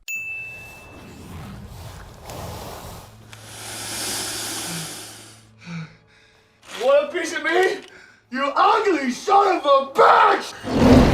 This is the movie that turned the aliens into velociraptors. Quick, Sebastian, tell them about your multiples of 10 theory. I'm sure they'll be impressed. Colin Salmon has been involved in an insane number of projects, and I only have this and Resident Evil to go on, but I do wonder if he has a section on his resume that reads, can get cut into several pieces by laser or net stupendously. Get this man in a reboot of Cube ASAP. The Predators have the ability to end all of this pretty quickly, but don't, because reasons. And it would be a bad PR move to trade Philip Forsberg.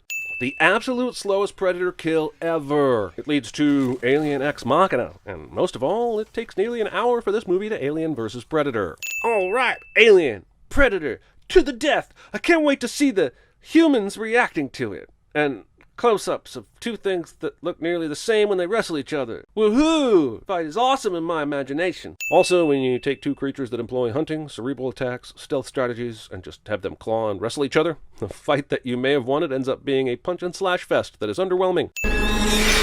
Oh, you asshole. Since when do you screech and give away your position? While they continue to fight, I will now be a dick and bring up the fact that this pyramid hasn't reconfigured in a long time. It's almost like it only happens when the movie needs it to. So, is this like a money shot for alien porn? Asking for a friend. This predator doesn't kill Wayland because he's got a medical condition and is going to die anyway scene is one of the dumbest things I've ever seen.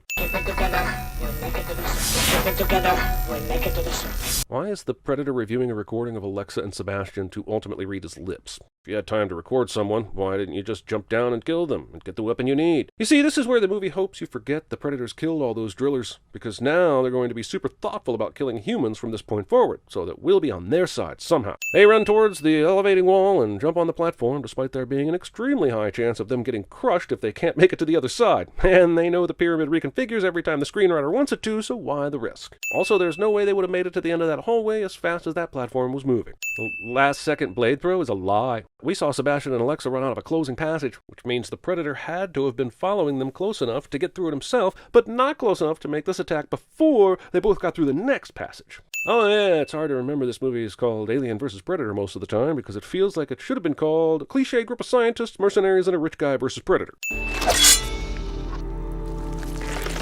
Dissect an alien. Look over here. In the peeping window of convenience. This is starting to make sense. It is not. That's why they didn't carry those guns with them to begin with. They have to earn them. By entering a combination on a sarcophagus that's based on knowing what day it is? The hieroglyphs are a little difficult to make out. But this story's all here. I mean, they're hard to make out, but I'll translate it perfect anyway. I don't know why I brought that up. I just want to be liked. Every 100 years, the gods would return. And when they did, they would expect a sacrifice. So what did they do during all those times when no one was there? I guess they got lucky in 1904 because there was an expedition that just happened to be there at the time. But what about 1804 and 1704 and so on? Remember, there's a long period of time where nobody was here. Nobody had satellites. Nobody did expeditions. At what point do you say, that pyramid in Antarctica we built is a lost cause?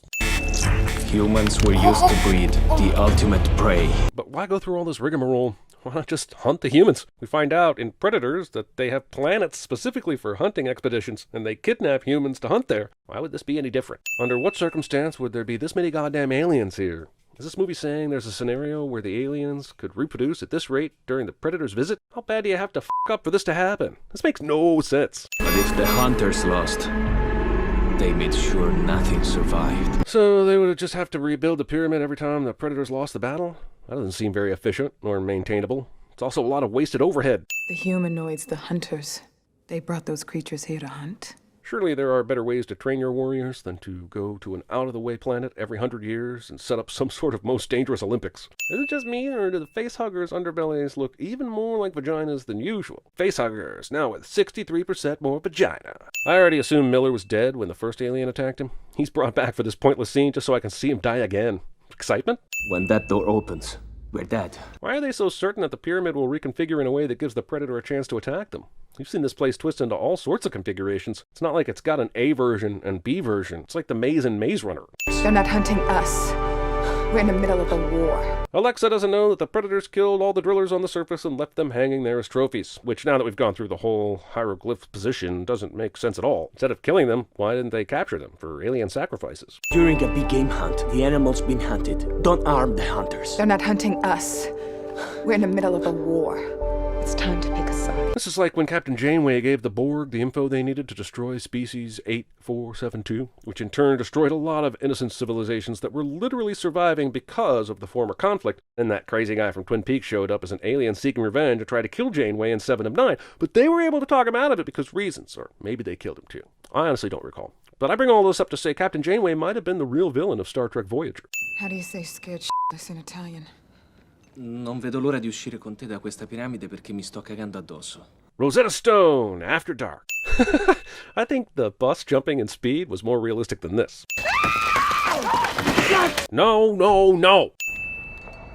Oh no, not the watch. Why is this f***er waiting to kill her? Does the Predator know that she wants to give them their gun back somehow? Are they aware of the plot armor around her? Earlier today, the Predators killed humans indiscriminately. After seeing the Predator remorselessly kill humans in every movie they've been featured in, it is super odd to see them not kill humans for whatever reason in this one. What was the deal with them slaughtering those drillers before they came down here if they were focused on only killing aliens? This whole will Alexa shoot Sebastian scene is pointless, since we know the Predator certainly will if she doesn't. They aren't friends, they just met hours ago.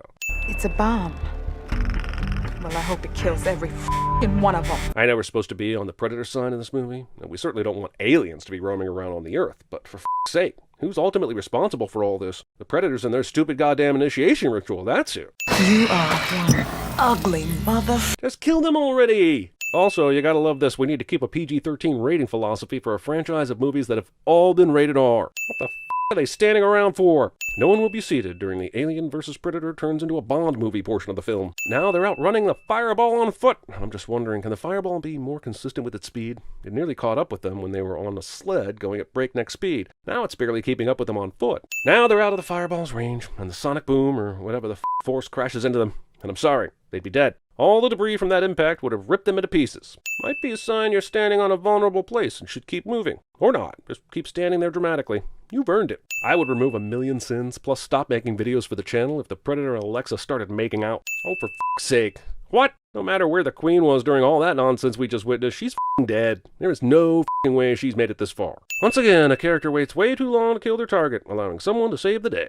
Lex now has essentially no protection from the freezing temperatures, but will somehow survive both this and the Alien Queen. I love that giant whale bones were constructed just so these few seconds could happen in the movie. Never change, Paul W.S. Anderson. Never change. Also, how is Lex outrunning the Queen? I feel bad for Alexa. That was the only Predator she ever loved. Oh, so I guess this giant Predator ship landed right next to the action and nobody heard it? That's cool. I think that's cool. Are they going to kiss now? I really want them to kiss. What we don't see is that after Lex gets back, she is arrested for the murders of everyone because, and I know this will be hard to believe, no one believes her story about Predators versus aliens. By the way, if it was so important to be cloaked when the ship landed, why is it not important when they fly away? I just can't imagine how 2 Predator ships have flown here and not one person who watches the skies saw either of them. Well, at least we didn't have to suffer through a chest burster coming out of a Predator. Damn it! Also, the Predators who scanned f***ing everything couldn't see this alien baby inside the dead Predator. Also, why'd it take so long? These things were incubating in minutes earlier. Face-hugging happened like halfway through the movie. Third, also, why does the alien have Predator qualities? Whenever an alien bursts out of a human, they don't have human qualities. 12 minutes of credits! Ralph Wiggum isn't screaming at me in this logo. Yay! It's the Predator scanning sound effects and Casio watch visuals. I will now be on board for anything this movie wants to do for you. Have satisfied my nostalgic desires. Also, title vulvas. Feeling the need to specify what AVPER stands for, but not making it clear enough at any point to be readable. Nobody who watches the skies for a living notices this big-ass alien spaceship. Still! Meanwhile, on Not That, Paul Anderson's Alien vs. Predator. Also, sorry movie, while you may have fooled the audiences of 2007, it's pretty clear that this is not the same table and not even the same Predator that we saw at the end of Aliens vs. Predator. They couldn't even get the damn planet in the right position. And to add insult to inconsistency, the new alien bursts out of his chest instead of his stomach and is facing the wrong way. And it was at this point in the movie I was asked to leave the theater. And behold, the Pred Alien was born. But based on how much of a disappointment this movie ended up being to critics and fans alike, I'll be switching the portmanteau to the much more appropriate Alienator. Forgive me, Tegan Clive. Luckily for all these Alien and Predator movies, whenever a spaceship comes down or crashes, it's always in a super remote area, and never just randomly land or crash in the middle of a thriving metropolis. It's as if they know they need the majority of the nearby citizens to be unaware for at least a half hour or so for the sake of movie pacing. For some reason, this Predator uses his arm thing to send a distress call instead of nuking the whole place like we've seen every single other Predator do in similar situations. I have no f***ing clue how this acidic alien blood works. In the not from the director of Boogie Nights' first Aliens vs. Predator, Alexa's jacket gets hit with it, and she simply removes the jacket and moves on with her day. But here, it hits this man's jacket within a few seconds, has made its way through every layer of clothing, and has taken his arm off of his body, as if knowing it would result in maximum child trauma and a cool shot for the audience. Wow! We're finally going to see the Predator's home planet! It's brown, with a tinge of red. Bit Marsish, I suppose. And there are tower things with skulls at the bottom. Well, my erection is satisfied. The footage in this distress call is clearly from the POV of one of the predators. Cool, but where did these opening and closing external shots of the ship come from? Okay, maybe they have a pro that can see that far away, but who the f*** has taken the time to edit that external footage together so it seamlessly transitions into and out of the distress call? And why? This predator probably has a name, but since we're never told what it is and he decided to gratuitously show off his missing mandible here, I'm going to call him Toothless. Forgive me, Jay Baruchel. I know all of us who liked the first two Alien films were waiting patiently on the movie that would bring them to Earth, but I don't know that any of us were envisioning a movie where they were just rocking the suburbs of Colorado, but here we are. How you doing, Dallas? I hope you enjoyed that riveting 6 minutes of Alienator action, folks, because it's going to be a long f***ing wait from here to anything interesting as we instead introduce all the humans and their decidedly 2007 backstories. My God, do you think that was the sheriff? Look, the only reason you got this job is because your guidance counselor begged me to give it to you. Movie spends a lot of time on this working at a pizza place sucks bit, as if there's a chance I'll feel sympathy towards this character instead of seeing him as the extraterrestrial hunter fodder he truly is. What is that? Convenient detached human hand is convenient and detached. It's a cute outfit, Rick. Yeah, as in Halloween in October. I think the fact that this kid was forced to dress up as a pizza delivery guy for Halloween might go some way to explaining how he became a bully. Movie delivers generic bullies that even Stephen King wouldn't touch. I believe the technical term is doing it underdoggy style.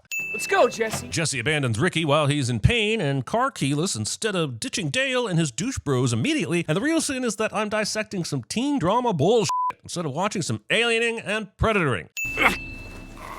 How is this guy not bled out already? He lost half his f***ing arm. You'd think I'd have a solid chance of going through my entire life without seeing an alien worm bust out of a 9-year-old's ribcage. But Avper is here to defy the odds in the name of taking a conceit too far. Are these for me? Kids! You got a problem with the door? I have less of a problem with Ricky's entry method than I do with Dallas's decision to sit and wait in the dark for however long until Ricky gets back home. Shut up! Butch should not shut up. Butch is a good boy, and his superior senses should be listened to. Butch deserves better, and Butch is the only character I shall be mourning this day. Holy shit! Does this alien have predator dreads? When aliens come out of human bodies, they don't automatically have the same hair said humans had, so why are dreads? However, the idea of an alien-predator hybrid actually sounds really fucking cool. Maybe one day they'll make a movie where we actually get to see one. Friends, I may just have to accept that no one is watching the skies for a living. I would give all the sins back if Toothless raised his hand in the sky and screamed, "Thanks for dropping me in the water, Gary!" Also, high-tech camouflage that is outfoxed by water. No one will be seated as Toothless does some fancy tracking shit with his predator tech for all the "this isn't giving me the boner you think it is" movie sometime. Followed by 42 seconds of Ramboing. This attempt at building tension while the bomb countdowns and Toothless arms himself is rather neutered by the fact that he set the bomb and therefore probably knows how to not be killed by it. Mom? Green predator vision fake out. You want to do it? You're the convict in the family. Being this big of an asshole to the guy who agreed to go down into a sewer with you to find your fucking keys. Why don't we just climb down from where they threw your keys? So Jesse can see me climb out covered in Close, but it's actually to give you a reason to crawl through the sewers and bump into a few baby alien jump scares, because the movie thought that would give it a pass on being as boring as a walk through a dark sewer. It's gross down here. I see the movie is trying to tell me that Ricky is the smart one in this brotherhood. I got him. Let's go. This sewer scene is so pointless. What did we learn, kids? We learned that Ricky likes Jesse and that the aliens are in the sewer, and that's it. And that's all we already knew. I guess we learned to never do it again. Do you think that something happened? Your husband and son are missing, lady, and the entire police department is looking for them. Yes, something happened. Toothless will use this blue stuff throughout the movie to destroy any evidence of aliens, as if he knows that there's an existing canon of alien movies to protect. Giving your son a name that starts with B when his last name starts with B, unless you're assuming he will get bitten by a radioactive spider or some other tragedy that will give him superpowers. Giving your child an alliterative name is never acceptable. You know, you look at me that same way in class. Yeah, well, clock's behind you. Jessie doesn't buy this logic, but honestly, she probably should. Right now, there is a pizza place behind her, and the way I look at pizza could absolutely be mistaken for lust. The last time we saw Toothless, he was tracking alien babies through the forest and getting rid of evidence, and this scene is totally different and way more engaging because it's exactly the same thing, but now he's in a sewer. The idea of a predator hunting and fighting an alien is such a badass concept. Maybe one day they'll make a movie where we actually get to see that happening. If the alienator could get out of the sewer this easily, then why hasn't it already done that? Why would it stay at a place where there was no one to plant alienator babies in? Also, Papa John's. Holy velociraptors! Steven Spielberg really should have sued. Also, it's almost imperceptible, but if you jack the volume all the way up and overlay the subtitles from Wonder Woman 1984, you actually hear this alien saying apex predator cliche. This is going to end up being Molly's hand under the covers, creating one of the weirdest f***ing fake scares I've ever seen. Who moves their hand this slowly up through the covers? F***ing psychopath, that's who. And we follow the weirdest fake scare ever with the weirdest transition ever. What was the point of us seeing Molly pick up the binoculars if they were just going to immediately transition to Dallas at the bar? It comes off like the binoculars have magical powers, and honestly, I wish we were watching a movie about that instead. Sheriff, we have a report of a small gas explosion in the sewer under 16th. Notify the fire department, I'll meet them there. Allow me to sum up the first 40 minutes of this movie. Alienator and facehuggers go places and kill people. Predator follows shortly after. Sheriff follows shortly after Predator. Teen drama happens, and then we repeat the above in a new location. I don't care if that's how it might actually go down in the real world. I shouldn't be this bored in a movie called Alien vs. Predator. You want some help? I don't know, Dallas. The answer is, no, you're a civilian. I don't care that the movie chose you to be the lead or that you and I grew up together. You're staying here because you're a convicted felon and this isn't fucking ride along. Remember in Alien when we got to know the crew and actually felt something when one of them died? Yeah, that was amazing. So why the f*** is most of this movie watching aliens clumsily kill random people that we know nothing about? Wait, why the f*** isn't Toothless dissolving this body too? Sure, he scans it, finds there's no chest burster inside, but the dude still has all sorts of alien spittle all over him. There has to be something worth dissolving here other than my patience. I know that I and millions like me have gone on record to say that the thing both the Alien and Predator franchises were missing was some Scream or Final Destination style teen male gazy shenanigans by a dimly lit swimming pool. It might have taken until 2007, but I'm glad Fox finally listened. Are you looking at me or the clock? I actually am looking at the clock because it says 10:05, which means that Ricky did get here at exactly 10 p.m. And the teenage boy that I once was is calling bullshit on him and his boner not being there at 9:15 just in case. Also, because I don't want to think about films sexualizing teens anymore, let's concentrate on my confusion about whether or not any of these kids have parents. Because when the town starts evacuating, we're going to have Ricky and Jesse along with Dale and Dallas all together. But not one of them will mention anything in regards to their mother or father. Is this the Children of the Corn Town? Wait, why don't we have that Predator crossover? No, Ricky, stop it! Ricky versus Dale, Requiem for a Better Movie. Great, just what this movie needs. Less lighting. Also, the lack of lighting is so pervasive that it almost makes you wonder if the directors weren't 100% loving their Alien and Predator designs and wanted to make sure we couldn't see the blemishes. But here's the thing. I would much rather see a person dressed up in a Party City Alien Queen costume than not be able to see anything at all. Daddy! Oh, bullshit that there's a power cut, and yet these guys wait until they hear a scream before checking on their daughter. I wish I could pour that magic go-away liquid on this movie. Fake-ass looking fire is looking fake-ass. Sheriff, yeah, I think you should hear about this. You better come take a hear about this cliche. Predator vision makes all of the vehicles look like the Mystery Machine, but movie does not supply me with Scooby snacks, so I am forced to add another sin. I am justice. I am the night. I am Breadman. Look out! Holy shit, the sheriff nearly drove straight into the next act of the movie. What luck? Hey, people are dying. We need guns. Thinking that more guns will equate to fewer people dying. Where are the guns? This line of dialogue is not followed up by Dale saying, I've got a gun show going on right here, baby, and the movie suffers because of this. We're not gonna make it, are we? Well, I don't know about the other guys, but based on every B movie I've ever watched, you definitely aren't, and I wouldn't bank on a cool death either. You're gonna get one of those lame Final Destination style deaths. I can smell it. Terrorists hit Gunnison? Told you they would one day. Ah, yes. All this movie needed was a nutty conspiracy theorist to add to the mix. I'd love to reward the movie for making an attempt at humor, but all I have is this. Hello? Lucky for the movie, all the characters we're supposed to give a about and Dale end up in the same shop together. Not that I want to see a bunch of babies get killed by the Alienator, but also, why doesn't the Alienator kill any of the babies? It's a f***ing killing machine. It should be killing all these babies. Again, to be clear, not something I want to see. Oh, I think my water just broke. I would give all the sins back from every Alien and Predator movie we've sinned if the Alienator delivers this woman's baby. Okay, team, I've got a crazy idea. Everyone loves the facehugger thing, so we're going to skip that step entirely and just have the Pred-Alien vomit baby Pred-Aliens into a host. But not just any host. They have to be a pregnant human because Darth Vader came to me last night from the planet Vulcan and told me it had to be that way. And then I figured we'll just start printing money for the rest of our lives. You two look pretty shaken up. Hasn't been an easy night for her. Skip! It took me a while to work out that Toothless stops hunting the Alienator so that he can tie up Dallas instead and use him as bait. The reason it took me a while is because it's a dumb f***ing plan. This place is filled with human snacks, so why doesn't he just sit back and wait for the inevitable? There's no reason for him to expose himself here. I'm about to say that to the movie directly, Dale, because I can't believe you're still alive. How much longer do we have to suffer this asshole? Oh well, too little too late. Alien growling, predator roaring, glass breaking, excitement. Yay, triplets! Or maybe quadruplets. I can't see shit. This graphic shows a forecast for some kind of contamination spread, but what the hell are they basing any of this on? All the Army knows is that the National Guard was taken out by some creatures and a few locals have gone missing. They have no idea that the alienator is reproducing. So you can drive that thing? Dallas survives this. Toothless decides to take his shoulder-mounted torpedo things off his shoulder and turn them into one gun. But why did they suddenly stop working? Why is having one gun preferable to two? Why does it now have to charge up before firing? Stop asking reasonable questions and enjoy the movie, damn it! Also, I wonder how much of that blue stuff Toothless has, because now there's a hospital and a National Guard unit to clean up. I mean, at this point, why isn't he just nuking the whole town like every other Predator we've ever seen? I hope we're both wrong.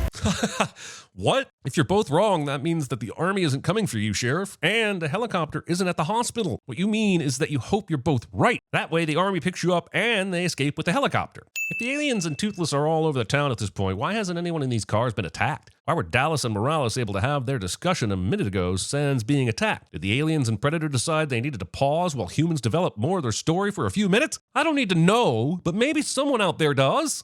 I didn't help anybody. I was too scared. Am I supposed to care about this character's flaws and regrets? If I am, you probably should have given him more substance than just man who is passionate about fast food uniform protocol. Why are they pulling up this far from the emergency room entrance? They do realize there are aliens and a Predator out there, right? Right? Whatever happens inside, the only person that can't get hurt is Kelly. All right, we all protect Kelly. What is this, the Titanic? Screw the women and children first, man. This guy hasn't been facehuggered. Kicking a door instead of knocking first. Who's gonna clean up that glass? Because I bet it's not gonna be you, Mr. Toothless. I know I'm beating this horse all the way into the ground, but god damn it, why can't we see anything? Even if you're trying to cover up some issues with your creature designs, this is just a bunch of humans walking up some stairs. Why can't we see that more clearly? Also, here's my requiem for a bonus round. Yep, the lighting is so laughably bad that we attempted to make a bonus round out of it. The problem was it ended up being the entire fucking movie. So here's all those sins in one not 87-minute long dump. All right, finally, some Predator on Alien Predator hybrid action in total f***ing darkness. But also, we've got two creatures with equal abilities going all punchy on each other, and one will win because science? Jesse! No, wait! Jesse, who's supposed to be a teenager, is sexualized out the ass in this movie and now gets arguably the most brutal death in the movie. It's not quite Zara and Jurassic World kind of brutal, but it's still a super way to treat what is probably the nicest and most morally grounded character in the movie. You gave her a worse death than Dale. F***ing Dale!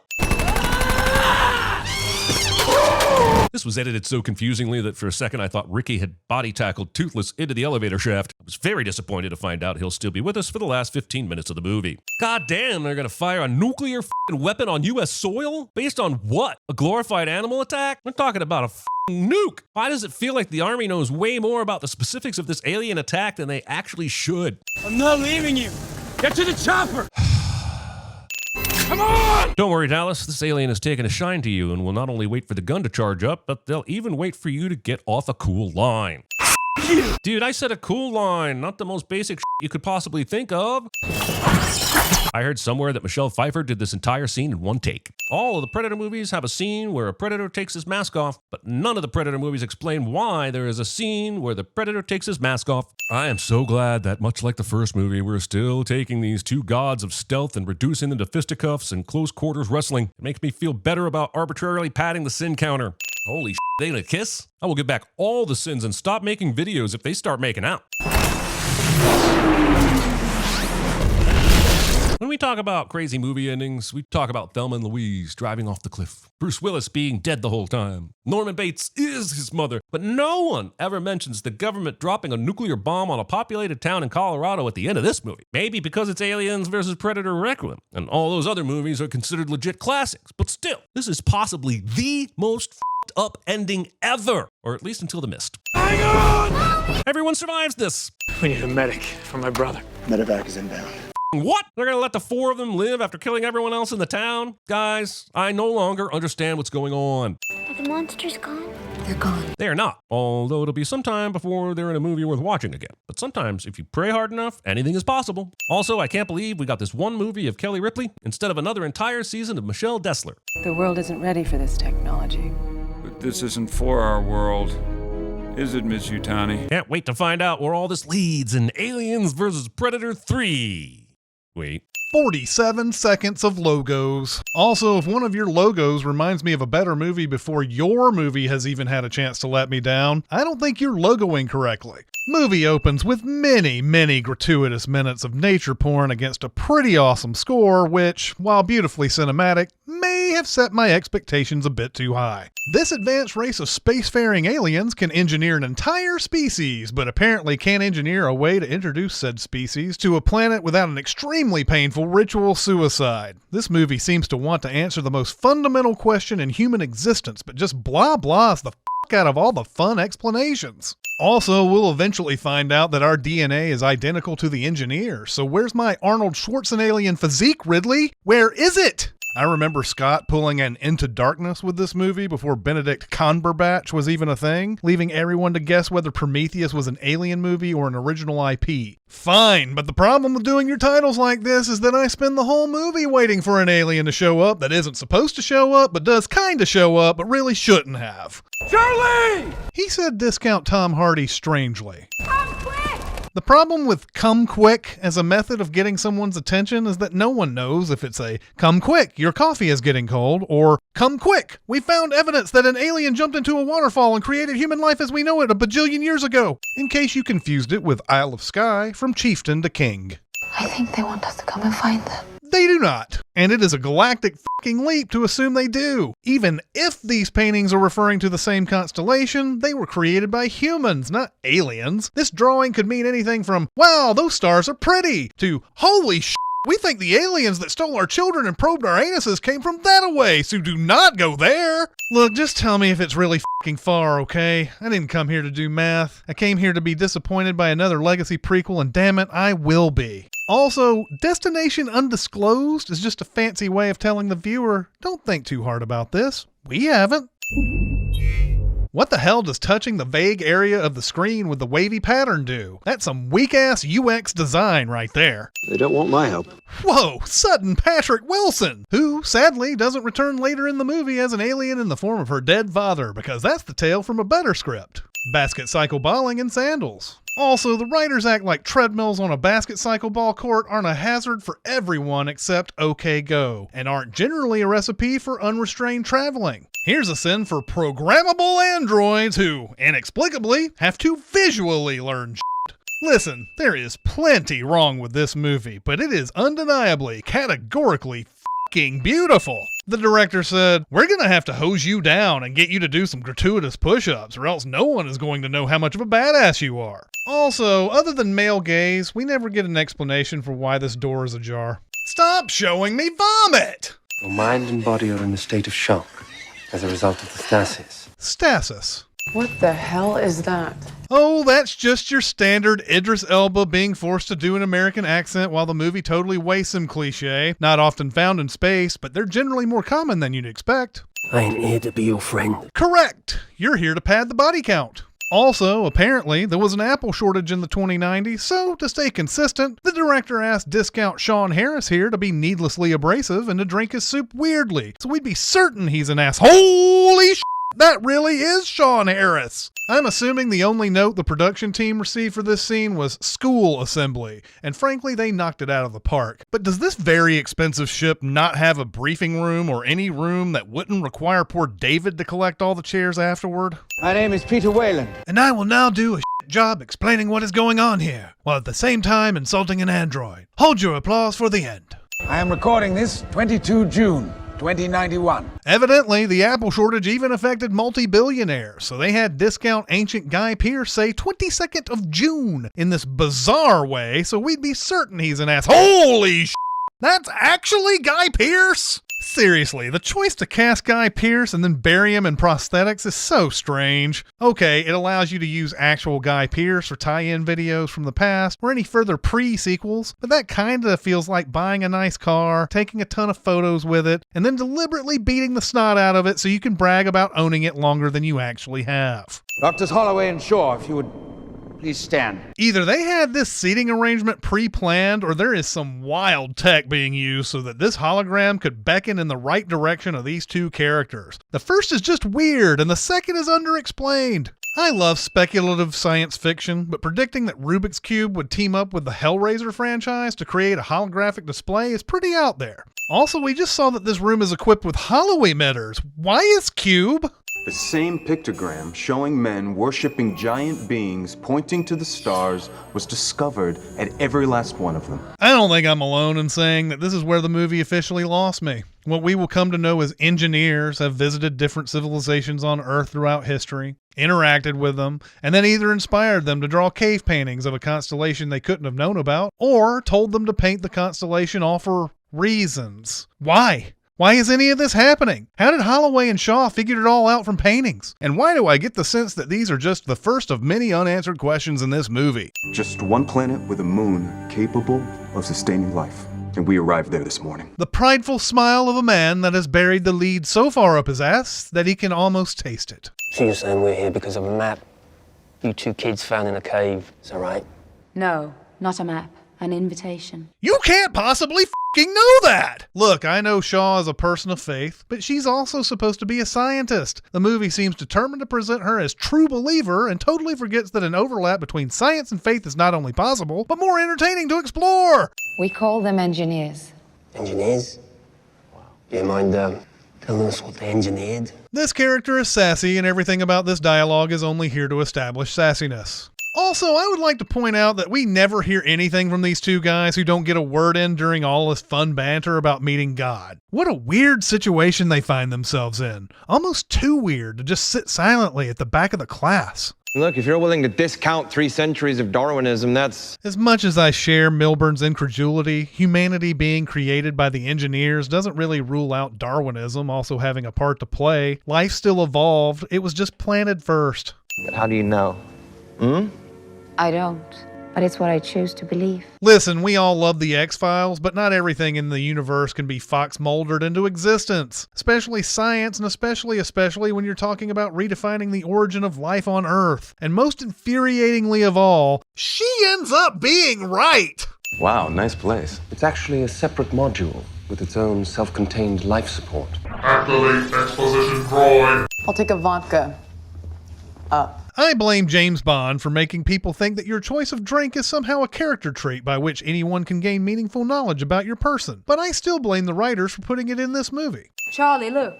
It's a Pauling medpod. She said Chekhov's medpod weird. If we can't make contact, why did you even bring us here? Great point. Why did Wayland bring them along? Vicker says some shit about him wanting true believers on board, but we'll eventually find out that all he wants to do is find a way to cheat death. Once he got the coordinates out of Shaw and Holloway, why wasn't he like, "See you later, nerds. I'm off to find some muscular aliens and see if they've engineered the Fountain of Youth yet. Bye!" I spent 2 years deconstructing dozens of ancient languages to their roots.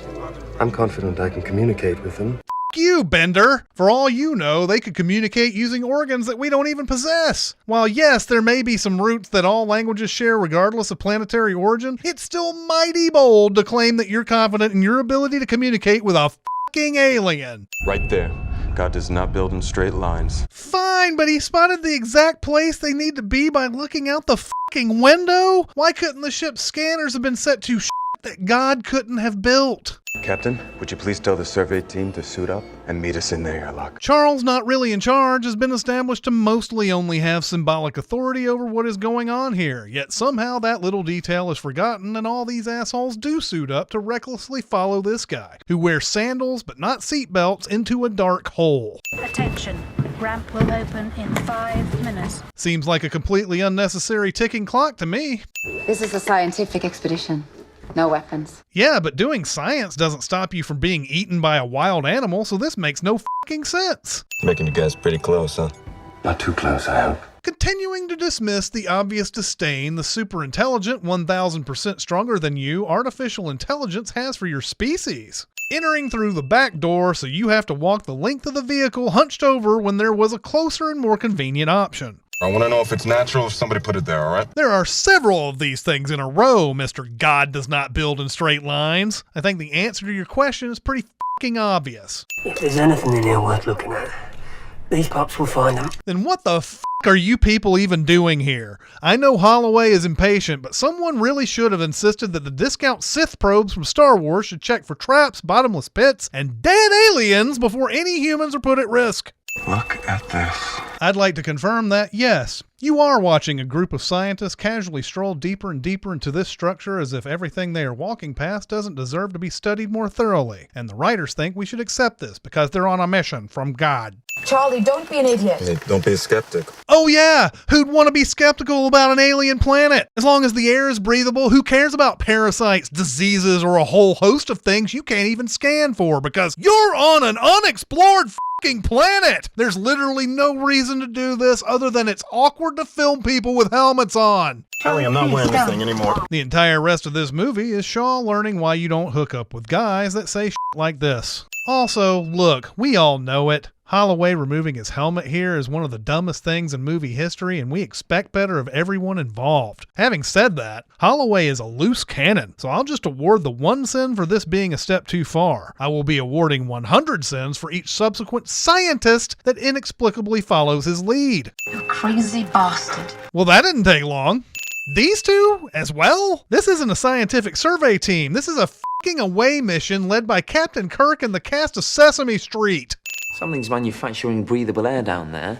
That maid is terraforming. No. The bet was why we came here. No, he literally said, About 100 credits, it's a terraforming survey. There's friendly banter and then there's just straight up lying, and I think Space Sorcerer Supreme should know better. Touching random goo. Whatever the this is that looks cool but is never explained. Smelling random goo. How the did he even know how to do that? So David presses some buttons and it activates a holographic reenactment of the engineer's escape from the facility, but why? Why would the hologram, which I would assume is for information purposes, make the viewer run along with them? This seems to have been created purely to scare the shit out of people and to be as cinematic as possible. They were right. Finding this giant alien doesn't mean shit with regards to whether or not the engineers created life on Earth. All this proves is that an alien used to live here until it was decapitated by a door. These worms will become very important, but you'll likely need the internet to tell you why. This is just another tomb. Worst archaeologist ever. You could have compromised the entire mission, not to mention almost killing yourself. The same could be said for a certain someone who took their helmet off against the advisement of just about everyone. Where's Bill Burnham Fifield? Aren't they back yet? Get them up for me. Hold on a second. If Yannick doesn't know where Fifield and Milburn are, that means they either both knew about the storm but didn't feel the need to communicate how fucking lost they were, or that they somehow missed the update about the storm entirely, despite still being hooked into their comms. Either way, this is a contrived-ass way to get some face-hugging. We've been here before, Fifield. I don't know. All looks the same to me. Says the man in charge of the mapping drones. Okay, sample is sterile, no contagion present. No contagion that your computer is capable of detecting based on the scientific knowledge available to date, right? A subtle difference, but one that may save your ribcage. Do you even care if they're all dead? Do you even care about inhaling 2,000-year-old dead alien skin cells and all the accompanying nasties? Because that flappy piece of fabric around your neck isn't supposed to be decorative. I think we can trick the nervous system into thinking it's still alive. Okay, but fucking why? This man behind the curtain moment where David has a conversation in the metaverse suggests there are answers to be had in this movie, and that's just not true. What did he say, David? This sibling rivalry is interesting and deserves more attention. But with everything this movie is already unsuccessfully trying to cram into its 2-hour runtime, this drama feels forced, doesn't contribute much to the plot, and never approaches a satisfying payoff. David is proudly displaying the stolen jar with all the other sciencey stuff. So does no one care that he snuck it onto the ship and is now experimenting on it? Why is nobody supervising the creepy android? DNA. Match. Oh, f*** you. No, it isn't. I mean, I know it is. It's just all the bullshit that any of Shaw and Holloway's predictions were actually correct based on nothing more than those fucking cave drawings. Was Wayland expecting to find the jars of black goo? This might just be android confidence, but David seems to know exactly what to expect from the aliens and what their contents do.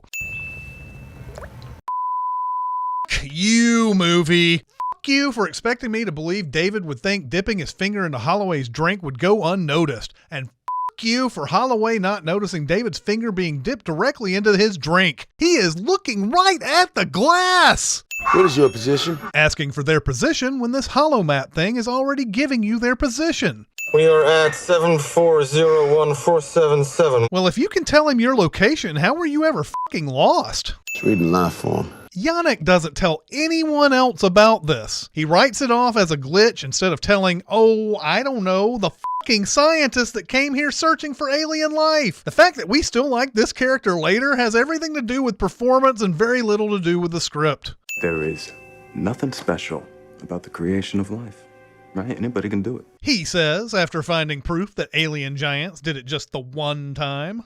Elizabeth Shaw, you are the most special person I... Skip!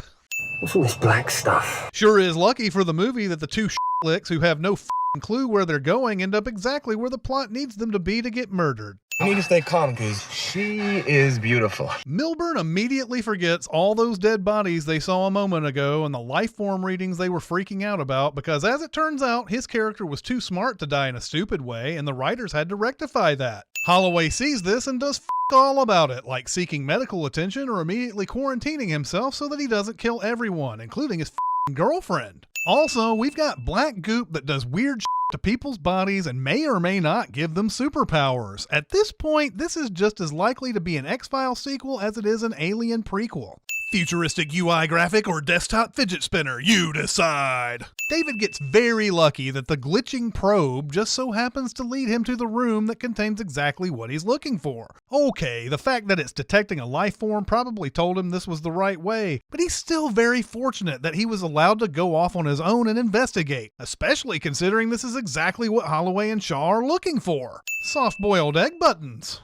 I don't know what would be more frustrating to learn, that David immediately knows what this thing is and even what buttons to push to turn it on, or that he hasn't got a clue what he's doing and randomly pushing buttons works. Oh sure, the random sequence of buttons that David presses activated an expositional hologram that tells him exactly what he needs to know about this room, and this movie can go off and die and sacrifice itself in a waterfall, using a jazz flute to operate your spaceship. David seems to be able to interact with whatever this green stuff is and this holographic version of Earth, which suggests that the holographic recording started this up and is able to affect its environment. How? And why? Does that mean that if the recording went long enough, it could accidentally launch the ship? How, I say? And why? Writers thought a good defining characteristic for the Swiss Army manservant would be creeping on people while they're sleeping. I'm telling you, stay back! No, do it. Oh, so now he cares about not spreading the infection? Sir, that ship has sailed, made port at Pointless Sacrifice Island, and the crew is currently getting by mermaids who will eat their heads post-copulation. I'm not sure if that makes my point, but it sure is a fun image. Also, murder. Well, Doctor, it's not exactly a traditional fetus. Was this really David's plan all along? How could David have known that they would have sex last night? How could he know that the black goo would transmit via sex? Okay, maybe this is all David experimenting, but he stumbled onto a f***ing gold mine with his very first test subject. She's totally doped. Prepare her. Dr. Shaw decides to not be totally doped anymore.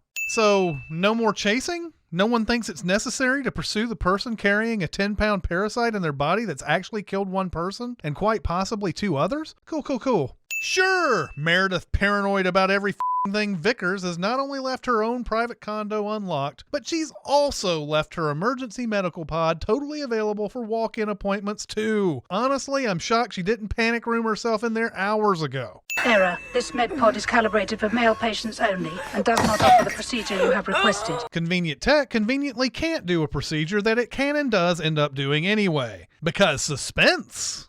Surgery, abdominal, penetrating injuries, foreign body. Movie is really making an end run around just saying kids, not acknowledging the terror of waking up with your genitals bandaged. Seriously, why did David replace her underwear with ace bandages? Just giving her new underwear was an option and it's less creepy. Get it out! Come on! This whole MedPod surgery sequence is all of the ridiculous, but it's tense as hell and Noomi Rapace is fucking incredible. Sadly though, we can't show most of it due to it being legally declared as too fucking awesome for internet consumption.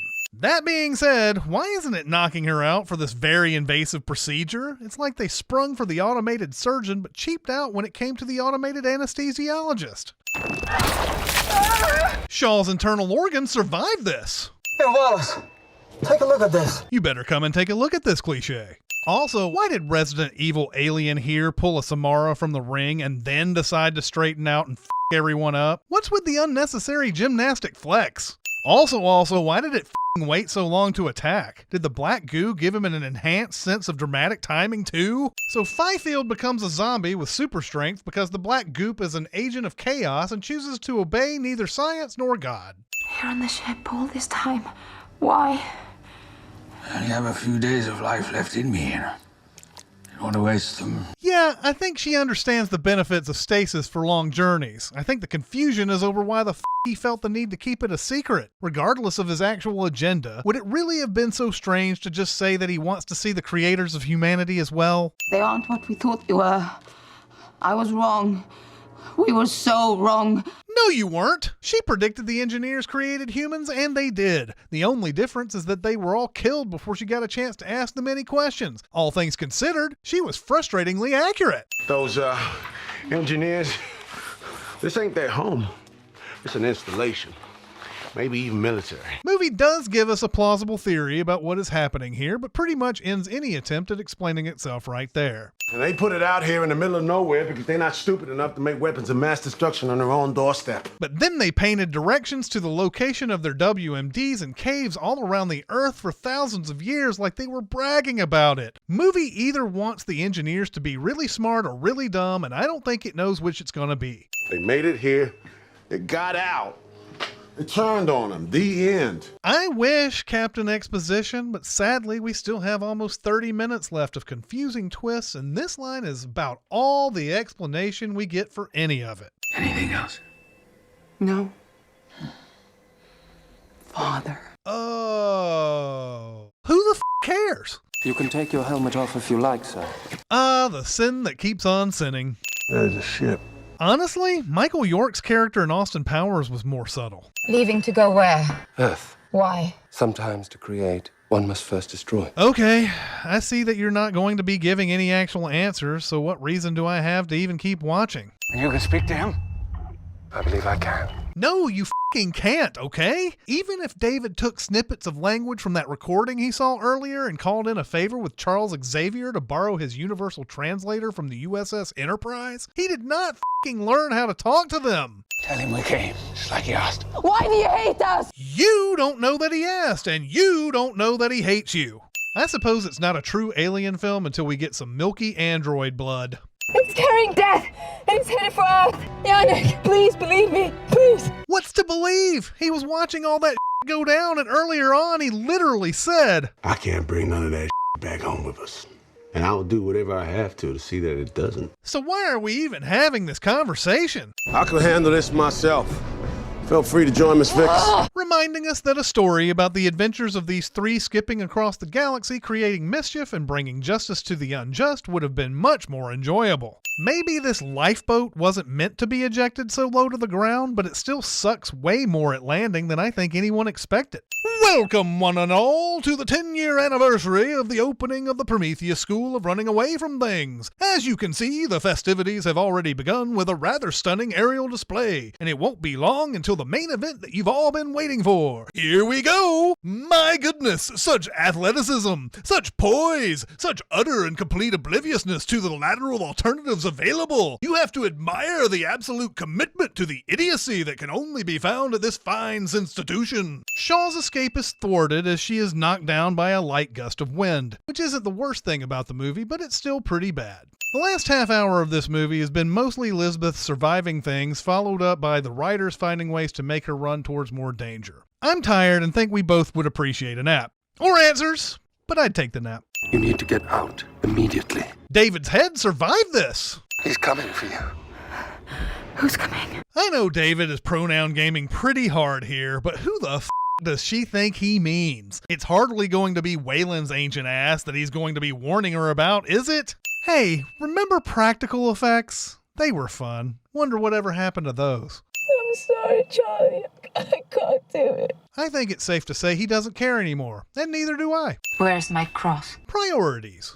I don't want to go back to where we came from. I want to go where they came from. Yeah, let's go! Okay, this movie was confusing as balls, but I'm pretty excited to see what Dr. Shaw does next. May her adventures be long, fruitful, and covered by many movies to... We're never going to see her again, are we? I'm sorry. Apologizing to the disembodied robot head that experimented on your boyfriend without consent, causing him to impregnate you with a parasitic alien. I think he had this coming. I suppose there was no way the movie was going to be able to resist this pre-credits, post-credits scene, but why the f*** is this proto-alien emerging almost fully grown? What happened to the thing that skittered out of John Hurt? And I don't care if this is all cleared up in Covenant, the point is I'm watching this movie, and it feels way more interested in playing in the Alien universe than it does explaining any of it. 49 fucking seconds of logos. Opening a movie with a close-up of an eye cliche. See also Apollo 13, Contact, Lost, Star Trek First Contact, and even Ridley Scott's own Blade Runner. I am your father. I assume Ridley Scott created this flashback scene as an apology to Guy Pearce for all that old man makeup he had to wear in Prometheus. Why are the statue's head and feet obscured? It's either poor planning or the designer of the room really wanted the focus to be on David's marbled marbles. Wagner. Selection. Dealer's choice. Man creates the most powerful artificial intelligence of all time and immediately uses it as an iPod shuffle. Motherf***, takes nearly 30 seconds for the title of the goddamn movie to appear. I'm all for building suspense, but if you're going to spend half a minute on something, it better be at least visually interesting, and not information we already know because it's printed on our freaking ticket. Reading. Also, they're over 7 years away from their destination, which means any minute now, Chris Pratt's going to wake up and make a morally questionable decision. Why does Walter need a hoodie? I'm assuming he doesn't get cold. Do AIs go through an M&M stage? Is he the real Slim Shady? Deploying energy recharge cells now. I think it's great they brought back Fassbender for this role, since he was the best part of Prometheus. But if we're going to change something in the new model to keep people from being disturbed, why change just the accent to sound like he's from Venice Beach and is about to catch some sick waves, bro? Damn, this ship is cool. I'm removing one sin for this awesome fucking ship, which is really fucking awesome. Mother, retract the energy cells. Really? Mother needs to be told this? How can the AI in the synthetics exist to such an advanced degree? But you can't put enough common sense in a ship's AI to immediately retract the sails when Mother Dullard detects an oncoming storm. Damn, the James Franco cameo in this movie is shorter than the one in Dawn of the Planet of the Apes. Why can't they get this thing open again? I know you gotta keep these cryo-sleep chambers tight and all, but they have a specific tool for this, and it doesn't work? It's how he would have wanted to go. Boy, everything sure seems to be working just swimmingly on the ship that just sustained a systemic disaster. I mean, all Walter was shown doing is putting out a fire at the control panel. Hey, where are you? James Franco was short on time, so he just sent Ridley Scott some B-roll from the set of 127 hours. Also, seriously, why is he even in this movie? And don't tell me about the web short film prequel nonsense. I didn't even do homework when I needed it to pass my college courses, so I'm certainly not doing it to better comprehend this alien prequel nonsense. Live up to Jacob's his fine example. Who's Jacob again? Oh, right, the Franco Flambe. Yeah, I never knew him. It was a random localized event, sir. There's no way to detect spontaneous stellar flares until it's too late. And also convenient to the plot. We just lost 47 colonists. And our captain. We need to acknowledge that. Sir, where the f*** was Sergeant Lope when Dr. Manhattan literally acknowledged this, like, a minute ago? Also, what they should be acknowledging is that they woke up 7 years too early on this journey, and there's no way they'd have enough food or utilities to last that long, considering everyone was supposed to be in cryosleep. Why the hell are these monitors running screensavers instead of displaying vital information that's easy to see? Slack. Tension's at 15% down. How the hell does Daniels know this by tugging on one chain? And she's way away from the tiny computer that actually gives the percentage. Maybe she's an android. They disobeyed a direct order. She buried her husband. Actually, no, she shot his ass into space, even though there should be like a million things to do to repair the ship before taking a shot at Jack and opening an airlock. That said, I can't get a handle on this guy. Is he really upset that they had a brief funeral for their dead captain? How self-absorbed do you have to be that your crew is going through real trauma and all you can think about is how it reflects on you? And they don't trust me for the same reason the company didn't trust me to lead this mission, because you can't be a person of faith and be counted on to make qualified, rational decisions. Nevertheless, the company did put you second in command, which, given the captain's tendency to cameo, showed a lot of trust. I don't care if they have those little air booster thingies. These assholes go off for a spacewalk with no tethers whatsoever. Jesus, didn't they see gravity? A rogue transmission, most probably. Your helmet must have picked it up because you were so far out, past our communication buffers. Communication buffers? There gotta be an echo. The instruments took a lot of damage. Been happening every 46 seconds ever since we got here. But I neglected to mention this incredibly specific detail until just now. It's beyond your most optimistic projections of Auriga 6. How did we miss this? We scanned the entire sector. This question will never be answered. Square in the habitable zone. How far is it? She's close. Hell, Little jump, a few weeks. You know, I said this in the Aliens video. Space is really, really big. So the fact that these assholes wake up right next to a habitable planet is such an impossibility it couldn't even be considered as a movie coincidence. And how long is it gonna take to get to Auriga 6? 7 years, 4 months. That's one hell of a sleep cycle. I think it's safe to say that none of us are too keen on getting back into one of those pods. At least for most of this movie's runtime. At the end, we'll be totally okay with it. Also, here's the problem with the movie. Her name is Daniels, nothing else. We don't know anything about her backstory other than she was married to the captain and she wants to build a cabin on a lake. We don't even know her fucking first name. That's why this movie is much more Prometheus than it is Alien. You ever done a lander drop before? You. Oh, listen to this witty banter between this couple that we barely know and that will surely die early in this movie. No masks, really? I get that you know the air is breathable, but maybe just a bit of precaution would be nice. Remember, kids, just because you can breathe something doesn't mean you should. Also, not only are there no helmets, everyone is required to wear these ridiculous-looking hats. What is the functionality of the ear flaps, damn it? Why did Maggie decide to land in the water when there's perfectly good land right next to the spot she chose? Signal source is 8 kilometers west. Which we could have easily flown to, or at least over, before we landed. Why the stealth hand signals, Sergeant Lope? We're all right here. We can hear you. Feel free to use your words. We might have a spot for a colony right here. Orem was immediately flagged for premature celebration after this conversation. You could pick me up on the way back, okay? Let work. Stay with Corinne. God damn it. Why must every alien movie have to devolve into we should split up shenanigans, other than to start the xenomorph attacks? You're an alien movie, not a teen slasher flick. Feel free to alien. So what exactly is the outreach strategy for crew recruitment for these things? Are you the kind of person who's willing to sneak a smoke break on an unknown planet while paying zero attention to any alien plant life you might be trampling around you? Have we got a colonizing mission for you? Nobody has ears this clean. I mean, nobody. I swear just the other day Indiana Jones came diving out of my ear canal. The wax boulder that fell out was so big. What is it about alien landscapes that make people want to poke and put their faces in them? I'm basically watching Prometheus again, with a little couples retreat thrown in. Also, something definitely sprayed out of there, so allow me to not only keep my face in close proximity, but also not even mention it to anyone else, because I'm a space explorer. Dr. Elizabeth Shaw. She was Chief Science Officer of the Prometheus. The ship that disappeared. Precisely. 10 years ago. Uh-oh, someone left the synthetic in exposition mode again. Dr. Shaw. Sure, let's give everyone a photographic cameo in this movie. Can I get a light on this? How does no one in this exploratory team have any kind of room illumination with them? A flare? Anything? Just classic headlamps that coal miners have been using since the beginning of time? Why does this future not feel like the future? I guess the tide came in over the last 20 seconds, because when Maggie left the lander, she was on dry land. Don't touch anything! Perhaps we could have included that in the curriculum for any human traveling onto another planet. Science first, touchy-touchy later. Does it still count as a deus ex machina if it's the vicious killer alien that's saved in a ridiculous coincidental moment? Either way, I'm sitting that Three Stooges-style plasma plummet. Look, I know that's a quick little bastard, but this is point fucking blank. I guess the Covenant crew all went to the esteemed Stormtrooper School of Aiming. Little Neomorph runs like he works for Python's Ministry of Silly Walks. Also, what the hell, man? The Neomorph that came out of Ledward immediately attacked Corinne in the med pod, but this one just pieces out to find his buddies? Lope, there's nothing you can do. There's nothing, okay? I don't think Lope needs to be told this. I mean, love is strong and all, but the man just saw his love give puke birth to a pointy rage baby, so I think he knows what the score is. How is it possible that the special effects in an alien movie in 2017 are at least 45% worse than the ones in 1979? Even though this alien kicked Walter's ass 2 seconds ago, he'll slowly creep up on Daniels in a useless attempt to make this scene suspenseful. Sure, it must be nice to hear a humanish voice on this planet, and they don't have a lot of options, but these assholes blindly follow David with no information whatsoever, other than the hundreds of horribly burned bodies that adorn his front yard. Also, no one even thinks to say something to this dude. That was a long fucking hike out here, so there was plenty of time to say, hey man, what's your name? Or what's up with the fucking dead bodies out here? Also, the fuck is up with the Fassbenders and the hoodies in this movie? Does David really need to make his dramatic reveal later, considering only Walter will recognize him?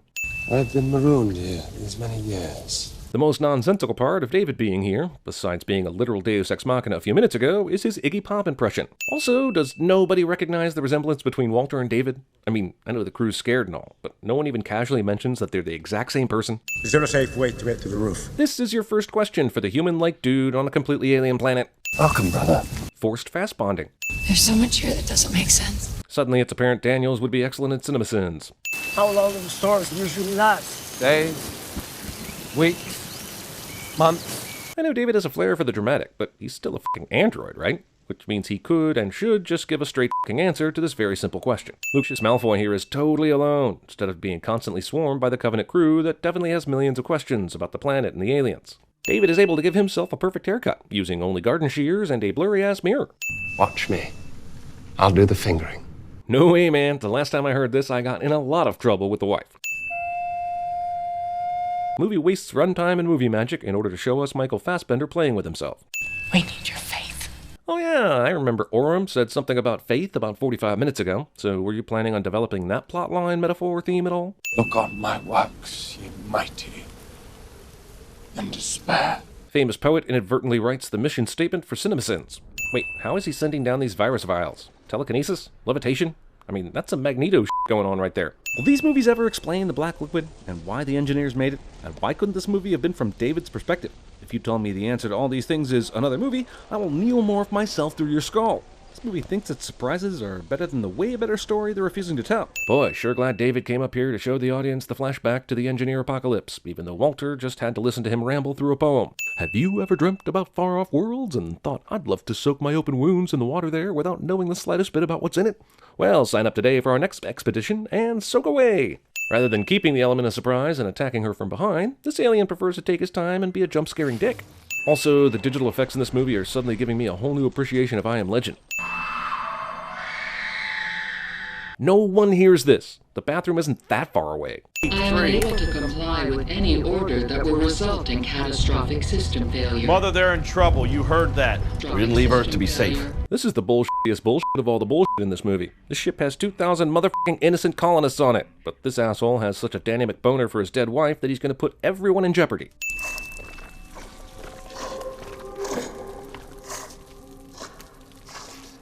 One sin off for Fassbender's incredible performance here. Some of the most chilling stuff in the film. Heart and soul trumps blood and guts every time. Can you switch to a private channel? Let me know when you're alone. Daniels makes Tennessee leave the pilot's chair in the middle of flying through a fucking catastrophic geostorm just to tell him that his wife's dead. God damn this movie. Come, this is what I wanted to show you. My successes. Yes, please follow the creepy mad scientist robot dude down into a dark cave. Whatever could go wrong. Are they alive? Waiting, really. For what? I don't know, but I bet the best option is to walk right up on them and see what's up. Honestly, by this point, Orem deserves this. Well, I guess you gotta play the hits.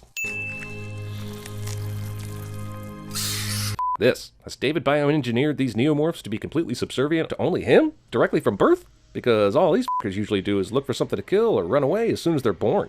First off, David left this out for everyone to see. Second off, isn't everyone rushing around trying to get to the extraction point? But Walter's just wandering around the compound looking for existential clues about David's crossbreeding fetish?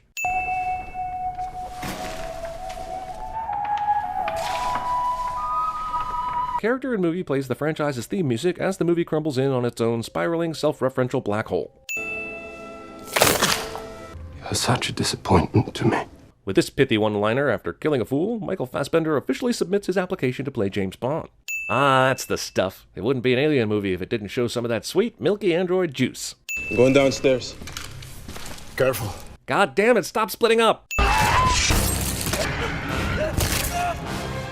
Tennessee is literally on the way to rescue them right now, but everyone on the team split up as far as humanly possible before his arrival. How the shit did Daniels not hear any of that killing going on in the other room?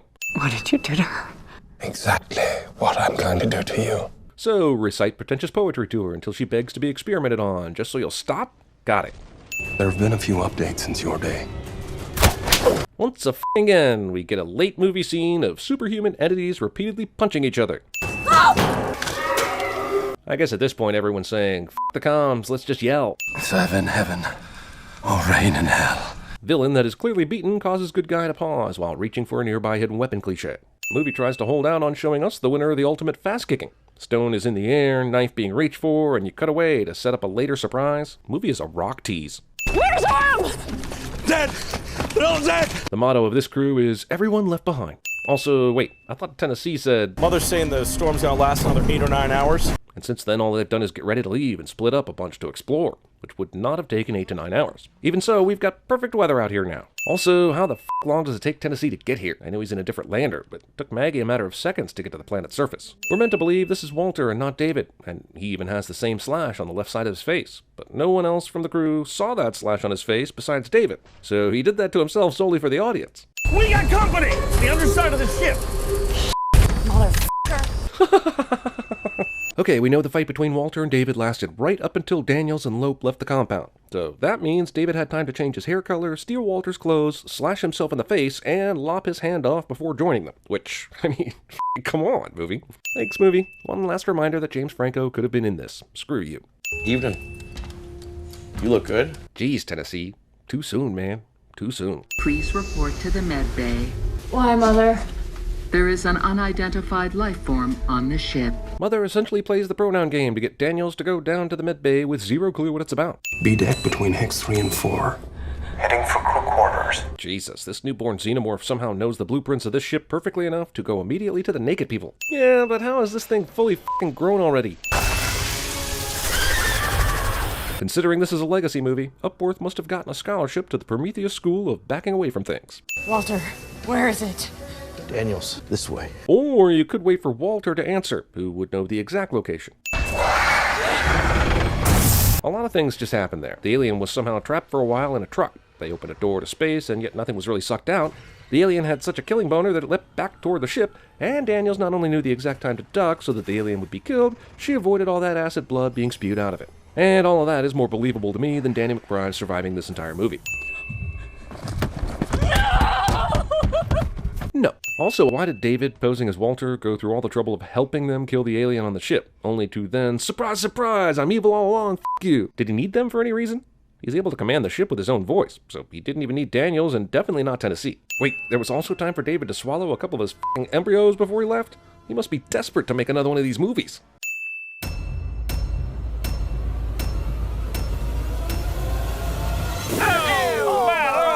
Okay, I'd say that's pretty acidy.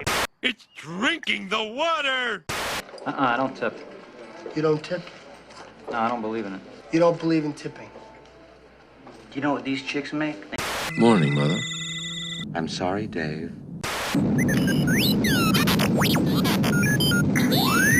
Anybody hungry? Walk in the mile, walk in the mile, walk in the mile, walk in the green mile, walk in the mile, walking in the mile. The other way, guys! Surprise! Pigs! The world isn't run by weapons anymore, or energy, or money. It's run by little ones and zeros, little bits of data. It's all just electrons. Dallas. Way to go, Dallas! There is no pain, only soul. They're dead. All right, can I go now? They're dead! They're all dead! He's alive! He's alive! Andy crawled to freedom through 500 yards. What is the face? Say to the face! What? Is there air? You don't know! You're dead already. This whole place, everything you see is gone. It's only a model. I'm telling you, I got a bad feeling about this drop. I got a bad feeling about this. NASA hates fire. There was one survivor, 2 dead, and a droid that was hopelessly smashed beyond repair. Oh Lord, bless this thy hand grenade. General, we've spilled the same blood in the same mud. You know goddamn well I can't give that order. Your unit is covered from an elevated position, Commander. I'm not gonna ask again. Don't do anything stupid. I can see that it's pointless talking to you, Mr. Yarrow. Why do you insist on mispronouncing my name, leaving the J silent? My name is Gerald with a J. Yes, I know. I haven't been like that since grade school. Sit down. I think it might be better if I left. If God was a villain, he'd be me. Hello there! Anyone? Could someone call an ambulance? I'm in quite a lot of pain. Please destroy me. I feel nothing but pain. You're gonna die too. It's got a death curse. I did him the chemical way. Gave your mother a taste.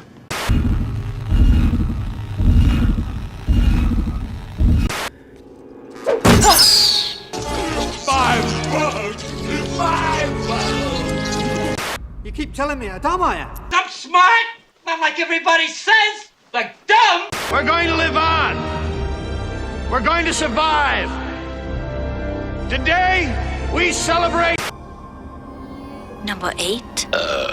Number 8? Square. Good guess, but wrong. You killed my father. Your ass is mine. I want to send that one out to Diamond Dave and Billy the bass player and all the babes at the Valley View Mall. Who are you? I'm Batman. He had a gun. He made me do it. He put that thing on me. And he made me wear it. I have a sentimental weakness for my children, and I've spoiled them, as you can see. They talk when they should listen. Tight, yeah! Blue, yellow, pink, whatever, man. Just keep bringing me that.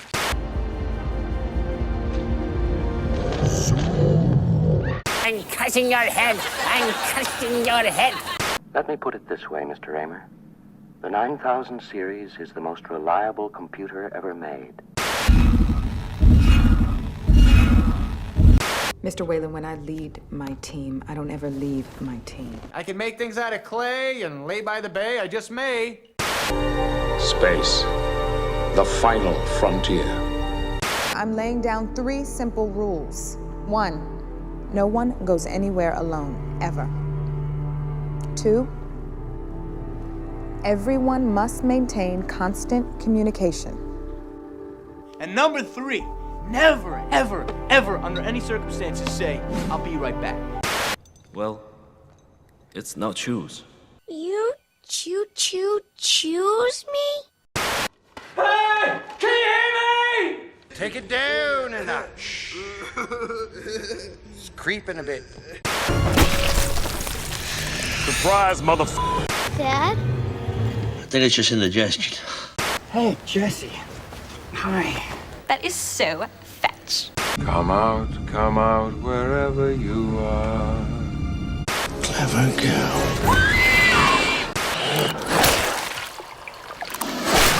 Got soup. Game over, man. It's game over. Got your nose. Take care. I hope we're both wrong. That doesn't make sense. I'm not leaving you. Get to the chopper. You don't have to do this, Dallas. Get to the chopper! This series will celebrate the natural wonders that remain and reveal what we must preserve to ensure people and nature thrive. No. For those of you I hired personally, I hate you. There's a man sitting with you today. His name is Barf. Never had to follow a ghost before. Okay. I'm taking this cube thing with me. The same pictogram showing men worshipping giant beings pointing to the stars was discovered at every last one of them. So now we got a huge guy theory and a serial crusher theory. But how do you know? I don't. But it's what I choose to believe. I'm surrounded by idiots. We are now mapping life forms. You tiny little life forms. You precious little life forms. Where are you? I'm attempting to open the door. Hey, don't open that! It's an alien planet! Is there air? You don't know!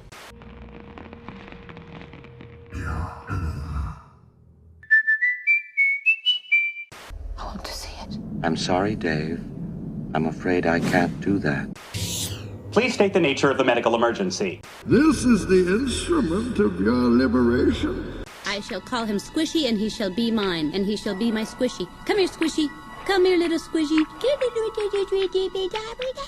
Ow! Dick! Yeah. Take a look out of starboard.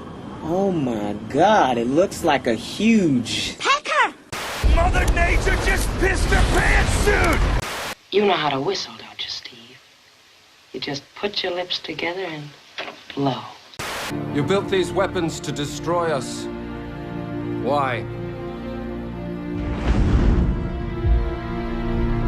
Because you are afraid of our gifts. I am Groot. Uh-huh. I'm Groot.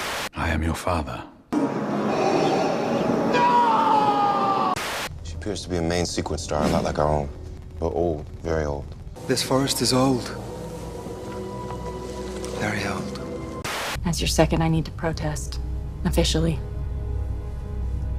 Oh, wow. Strenuously object. Have fun storming the castle. Think it'll work? It would take a miracle.